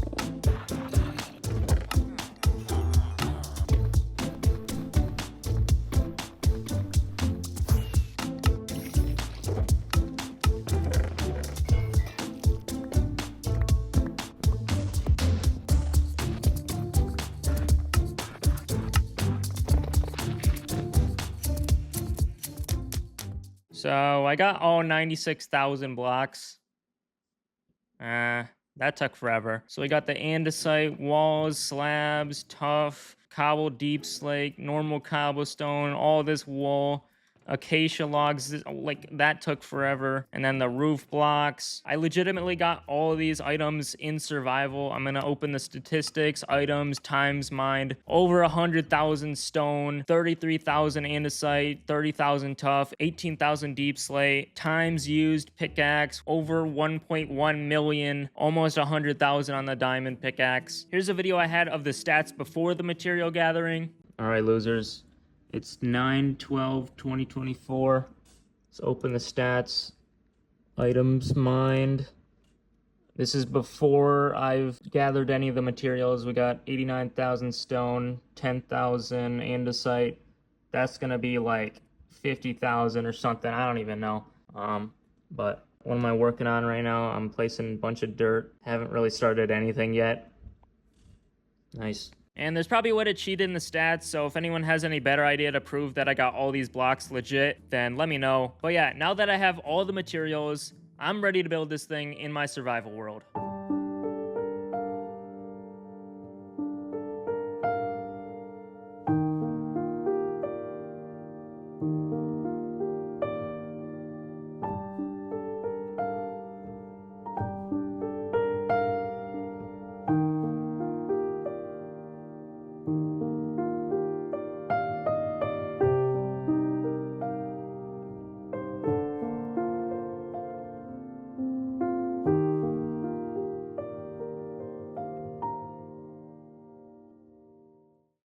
Man, I gotta say, this is a pretty cool build, if I do say so myself. Wait a second. I didn't do the interior. Hey, thanks for watching. If you like this one, then make sure to click the like button and subscribe because it really helps me grow this channel. Also, by the way, should I make a Patreon? I think it would be a really good way to sell my schematics and world downloads for my builds, so let me know if anyone would actually want that. Anyways, that's all from me. Okay, love you, bye. This is my mega base, and this is the area around it. Obviously, it looks pretty terrible because, well, I spent a month building the actual cathedral, and I needed a break from the project. Luckily, it's been like 7 months since then, so I'm ready to come back and do some more work on it. So in this video, I'm gonna build an entire custom mountain with pine trees and foliage to make the base actually look complete on the outside. Now, in order to build a mountain by myself, I could either do A, freehand it with a bunch of stone right now with no plan, no confidence, no ideas, which probably wouldn't even look that good, and it would take an extremely long time to do because I would have to go back several times to reshape different spots and texture it all with different blocks, and if I mess something up, it would take forever to fix it. Or B, go into a creative testing world, design the entire mountain in like a week using some building mods, and then go back in my world and build it all in survival. For that one, I'd be using a different mod called Lightmatica, which basically makes a hologram of the mountain and shows what blocks I need to place and where to place them. Yeah, so I actually did that one already. The hologram thing is cool and all, but unfortunately I'm not in creative mode, so I need to get all of the blocks myself, and I need a lot of blocks, like 80,000 blocks. The blocks I'm going to be using are stone, cobblestone, andesite, tuff, cobble deep slate, light gray wool, and moss. Now, considering how much texturing I did on the cathedral, I decided to keep the block palette pretty simple, so collecting all the items won't take as long. I already have overflowing amounts of stone right now, so much so that I had to start storing it in different places across my world. I mean, just look at the stats. I've mined over 100,000 stone, so that's good. Next on the list is cobblestone. I almost exclusively use my silk touch pickaxe when I mine stone for some reason, so I have just about 0 right now, and that's really bad news because I need about 9,000 cobblestone, and for that I'm gonna set up a cobblestone farm right underneath my base to get enough blocks for what I need. I'm using a farm design by Martin Demink 7582, and I've literally never built one of these before, so I was pretty lucky to not accidentally mess something up and blow the whole farm up. And after AFKing for like maybe 5 to 10 minutes, I got a ridiculous amount of cobble. Next up is andesite. I only needed about 700, so I headed over to my haste beacon and found some nearby caves to mine out all of the veins I could find, and I don't know how, but somehow I got extremely tunnel visioned and thought I needed 7,000 instead of 700. I think I put an extra 0 on the calculator when I was figuring out how many stacks I needed, so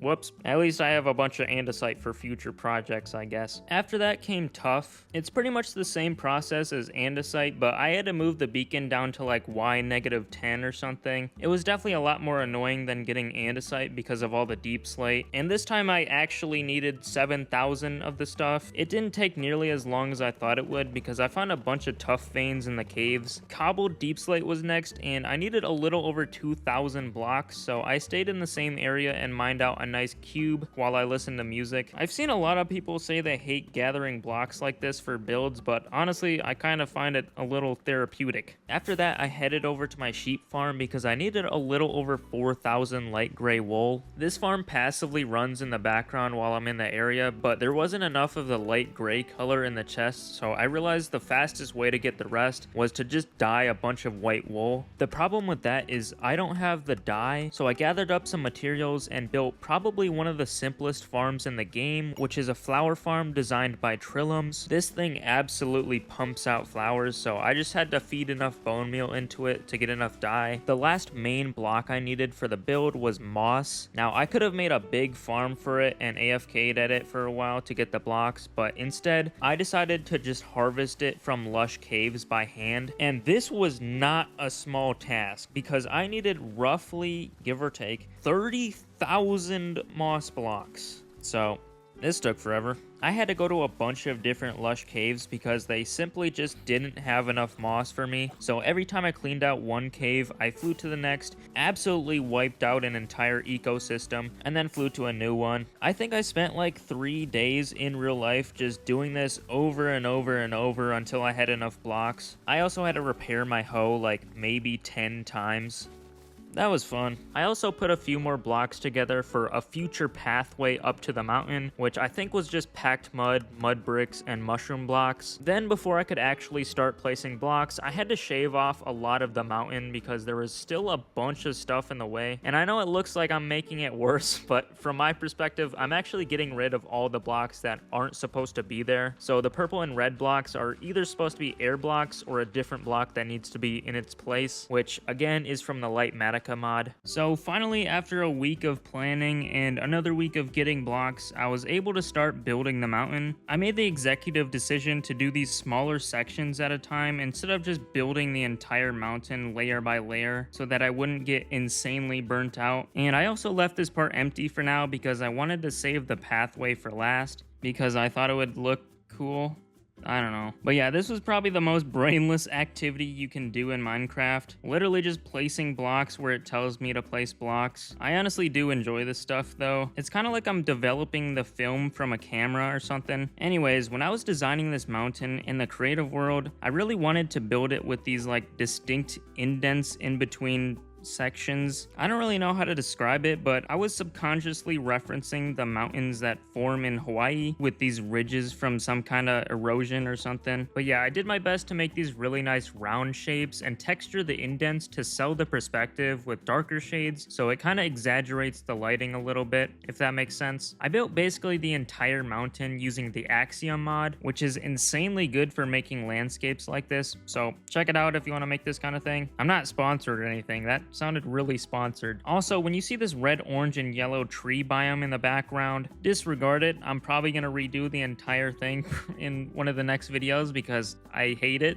It's not that good, and it looks pretty weird next to my best build of all time. I was probably 90% done with placing all the blocks when I somehow ran out of moss, which meant I had to go back and get more from the lush caves again. While I was there, I found a skeleton with full diamond armor, and I think this is one of the rarest mobs in the game, so someone let me know the chances of this dude spawning because I have no idea. I've never seen one of these before. After that, I headed home and finished off the last couple sections of the mountain, which was somehow another 2 double chests of moss, and then I placed in the pathway that leads up to the cathedral, and I definitely need to connect it to my other pathways across my world in the future. So now I was at a point where I've built everything that I pre-planned, but I still need to add trees and foliage like I said at the start of the video. So I headed over to a creative copy and designed like 3 or 4 pine trees with different heights, and I textured them in a way where the leaves are lighter at the top and darker at the bottom to make it look like the sun is lighting them from above. Once I was done with that, I went back into my survival world and placed in a bunch of the tree schematics, which ended up being 35 in total. Of course, I still had to get all the blocks, so I chopped down a bunch of dark oak, spruce, azalea, and mangrove trees. I also had to get all the leaves with my silk touch hoe, and then I built all of the custom pine trees scattered around the mountain. I decided to place them more in patches rather than building like an entire forest up here because I didn't really want to mess with the sight lines from the ground level. I always think about how the build will look like from all angles, and I personally think I did a pretty good job. Now, the last step of this video was to cover the entire mountain with short grass on every single block.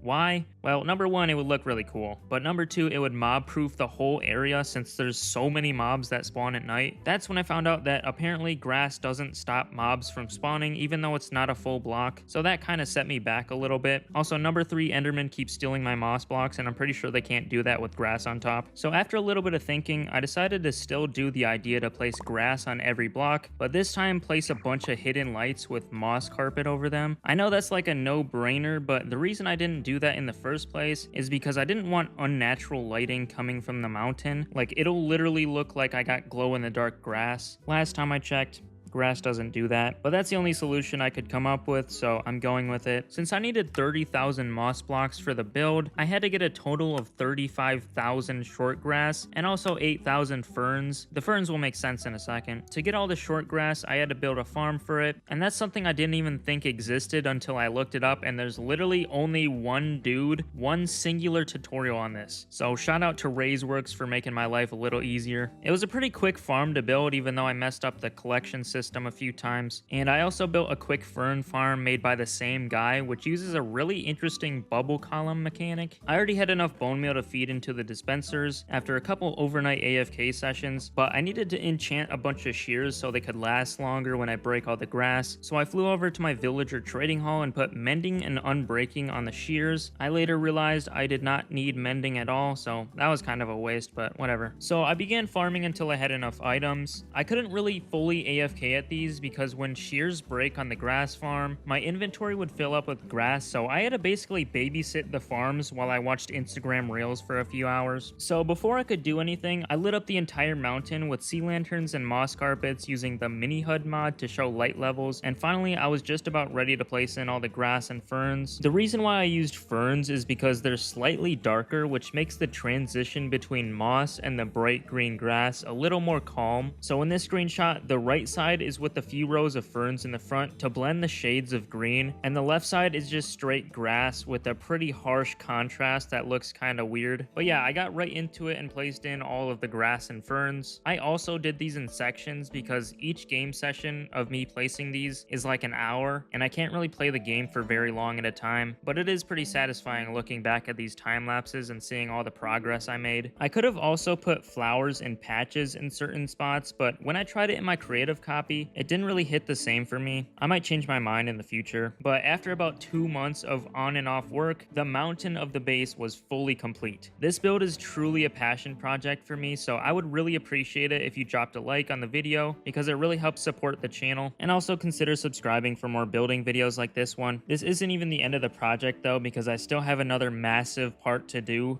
the interior, so I'll probably get to that in another 7 months. I've been playing on the same survival world for over 2 years now. I think I've built some pretty cool stuff like this castle for my villagers, this town with all my automatic farms, and recently my cathedral megabase, which still needs an interior at some point. But something has really been bugging me about this world. The land in my area is kind of just ugly. There's random lakes, random caves, and extremely questionable vanilla generation. So today I'm gonna start the transformation of my world. Now this operation will have to be in 3 different steps. Number 1, I'll need to do some heavy planning. That means I need to know exactly what I want the land to look like before I even start placing blocks. Number 2, I'll need to get a lot of materials. I'm estimating probably a couple 100,000 blocks. And number 3, start placing blocks and also break a lot of blocks that are in the way. So the plan is to use references to design a custom landscape. The best examples of what I want are both from digital artists and also real life photos. I really like the idea of these open grassy fields in the middle of a lot of mountains. I also like the trees scattered around the place, a lot of them being pine trees. So I'm definitely gonna build a bunch of those. Then I want some paths to connect the different areas of my world. There's a lot more to the planning I had to do, but let's move on. I'm gonna need a lot of materials for this, and I'm gonna need to build multiple farms to get some of the materials. I headed over to the mountain under my cathedral because I needed to build a few farms for certain materials. The first farm is a bone meal farm by Il Mango. I actually already have a bone meal farm really close by, but it's so slow that it's almost useless for what I'll need going forward in this world. This new one ended up being insanely fast. Like, I think it's something like 7,000 bone meal per hour. I thought I was going to need to build it twice if I wanted enough, but I didn't need to. I also added an auto crafter to turn it into bone blocks, which took an embarrassingly long time to figure out how that works. But yeah, I AFK'd at it for a while and got a ton of this stuff. Next up was a dark oak tree farm by Adel Games. I've never built one of these before, so I didn't really try to understand how the redstone works. The way you use it is really interesting because you sit in the middle of a composter and 2 pistons push you back and forth, so you're able to place all 4 saplings. I needed a lot of dark oak wood for the pine trees, and I also had to go to a dark oak forest to get saplings manually because the farm itself doesn't drop saplings, so that kind of sucks. But whatever. Last farm I had to build was a normal tree farm by ENX04. I've built basically this exact same design before, but it's like 2,000 or 3,000 blocks away or something. So I thought I'd build it in this area. You can probably understand why I needed a really good bone meal farm because these tree farms use a ridiculous amount to run. I only really needed oak wood for this video though. After that, I had to design the trees in a creative world. I have like 3 pine tree designs already. I'm probably gonna make more in the future, but but for now, that's perfect for me. Back in the survival world, I headed to some nearby forest to absolutely decimate the population of the local wildlife by removing all the leaves from the trees. I needed a bunch of spruce and mangrove leaves specifically from their biomes because I don't want to have to plant a bunch of them at home, then have to chop all the wood afterwards. Unfortunately, I did need to do that with azalea trees for the leaves, but they're not too bad to collect. After that, I got some other materials for the pathways, which was mud from the mangrove swamp, coarse dirt from I think it's called the Wooden Badlands biome. You can also get it from the big taiga biomes. Next was rooted dirt from underneath a naturally generated azalea tree, and finally some brown mushroom blocks that I planted at home. So after like 2 weeks of on and off material gathering, I was ready to make some actual progress with the terrain. I started by doing a bit of terraforming in different spots. I needed to shave off a few layers of dirt and stone that were in the way, and then I started placing grass blocks. I honestly thought I had more than enough grass and dirt for this entire landscape, but I was so unbelievably wrong. So that's why I didn't really do any dirt gathering beforehand. You'll see in a second just how fast it took me to realize that I was running out of blocks really fast. But anyway, I got a nice big section done before I took a small break to do some more terraforming of the really ugly natural terrain. I've been meaning to do this part by the town forever, but never got to it, so I'm extremely happy that's covered up now. But I got back to the dirt placing, and I got a lot of placing done. It was over multiple days though, because this was around the time that school started getting really busy for me. Even as I'm speaking right now, it's really hard for me to find time for these videos, so I'm definitely going to start doing smaller projects, which will hopefully mean more videos. So if you're new, subscribe to the channel. That mid-video subscriber. Yes sir, yes sir. Also, while you're down there, like the video. Also, while you're down there, like the video so you...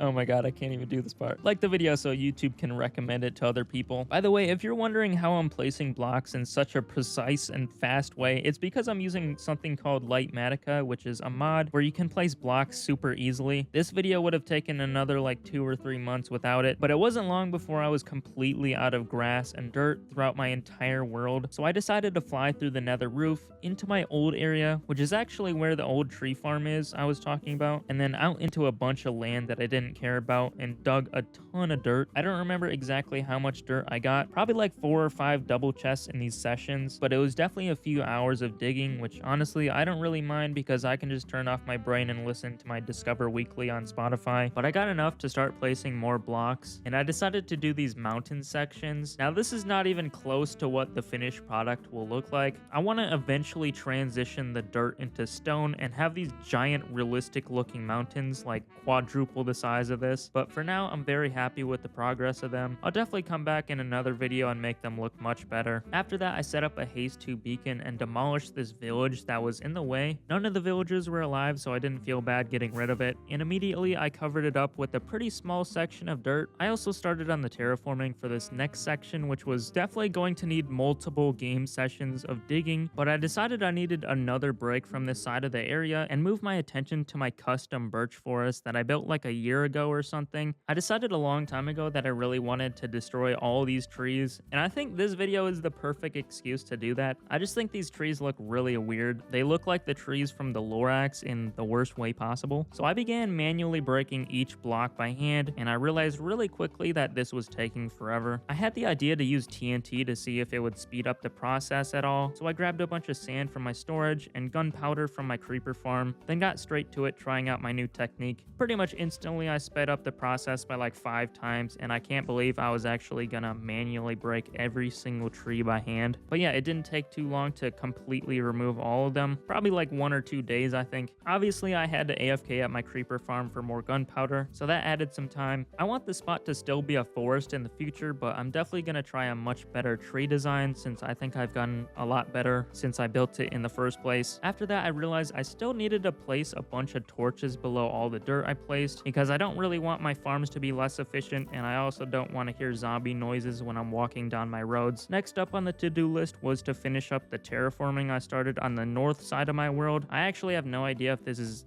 actually north, but I like to think it is because the ocean is in the opposite direction. This took 5 different game sessions, which on average is, I think, 40-ish minutes each. And if you're wondering how I repair my tools, I have quite possibly one of the most busted villager trading halls anyone's ever seen, so I kind of just farm XP from trading. I usually use the cartographers for their glass pane trade, which you actually can't get it down to 1 pane per emerald anymore since the villager nerf, so I'm really hoping these guys never die because they're so useful. Back to the task at hand, I needed a few more shulker boxes before I had enough to finish the last few segments of the mountain. Even after all that terraforming, I still needed more dirt. Can you believe it? And once again, this is not how my finished mountain will look like in my world. I cannot say that enough. Oh yeah, since I had all the ground done, I could fill the holes I left for all the pathways. I've always really liked using this specific palette of blocks for pathways, but I might look back at this in a year and think this looks like garbage. Either way, it looks better than the actual path block in the game. I mean, talk about disgusting. I needed a bit of change of pace before getting into my last couple tasks. I had to clean up all my junk by the town, mainly all my oxidized copper that future me is going to thank me for doing when I need it for a project that requires hundreds of copper trapdoors, because that's all I've been oxidizing really. Also, I had to clean up some podzol from spruce trees and the bundle of furnaces that I barely use anyway. This is a random clip I had when I was placing torches underneath the mountain when I went AFK for a second and then got obliterated by a creeper. I muted the audio because I was listening to music and I don't really want to get copyrighted. But yeah, I got my stuff back and then got right to the next thing on my agenda, which was to place a bunch of the custom pine trees across the entire area. I was pretty particular on the placement of these and made sure to make kind of patches of trees rather than placing them randomly scattered around the place. These are actually just 3 different tree schematics rotated in different orientations, and I'm extremely happy with how they look. So if you want these for yourself in your worlds, then go check out my Patreon, link in the description, where you can get access to almost every build schematic and world download in my videos, as well as a world download for this survival world if you want to fly around and check it out for yourself. It's $5 a month for access to literally everything. But anyways, enough sellout. As you can see, the area was looking fantastic, but I wanted it to look better than fantastic, and to do that, I wanted to add a bunch of short grass on top. Now, at first, I thought the best way to do this was to place a bunch of bone meal everywhere and call it a day, but I realized very quickly that I would need to go back and destroy all the flowers and tall grass if I wanted to get the look I wanted. That made it extremely tedious. My solution to this problem was to head over to my short grass farm to add a different type of tediousness to the equation. I decided to take on the grand task of placing short grass on every single block in the entire landscape. That meant I was going to have to farm the same amount of short grass as all the dirt I mined. So basically multiple days in real life of me babysitting this thing, because it's unfortunately not 100% automatic. But with that, I think it's time to get to placing some short grass and finish what I started.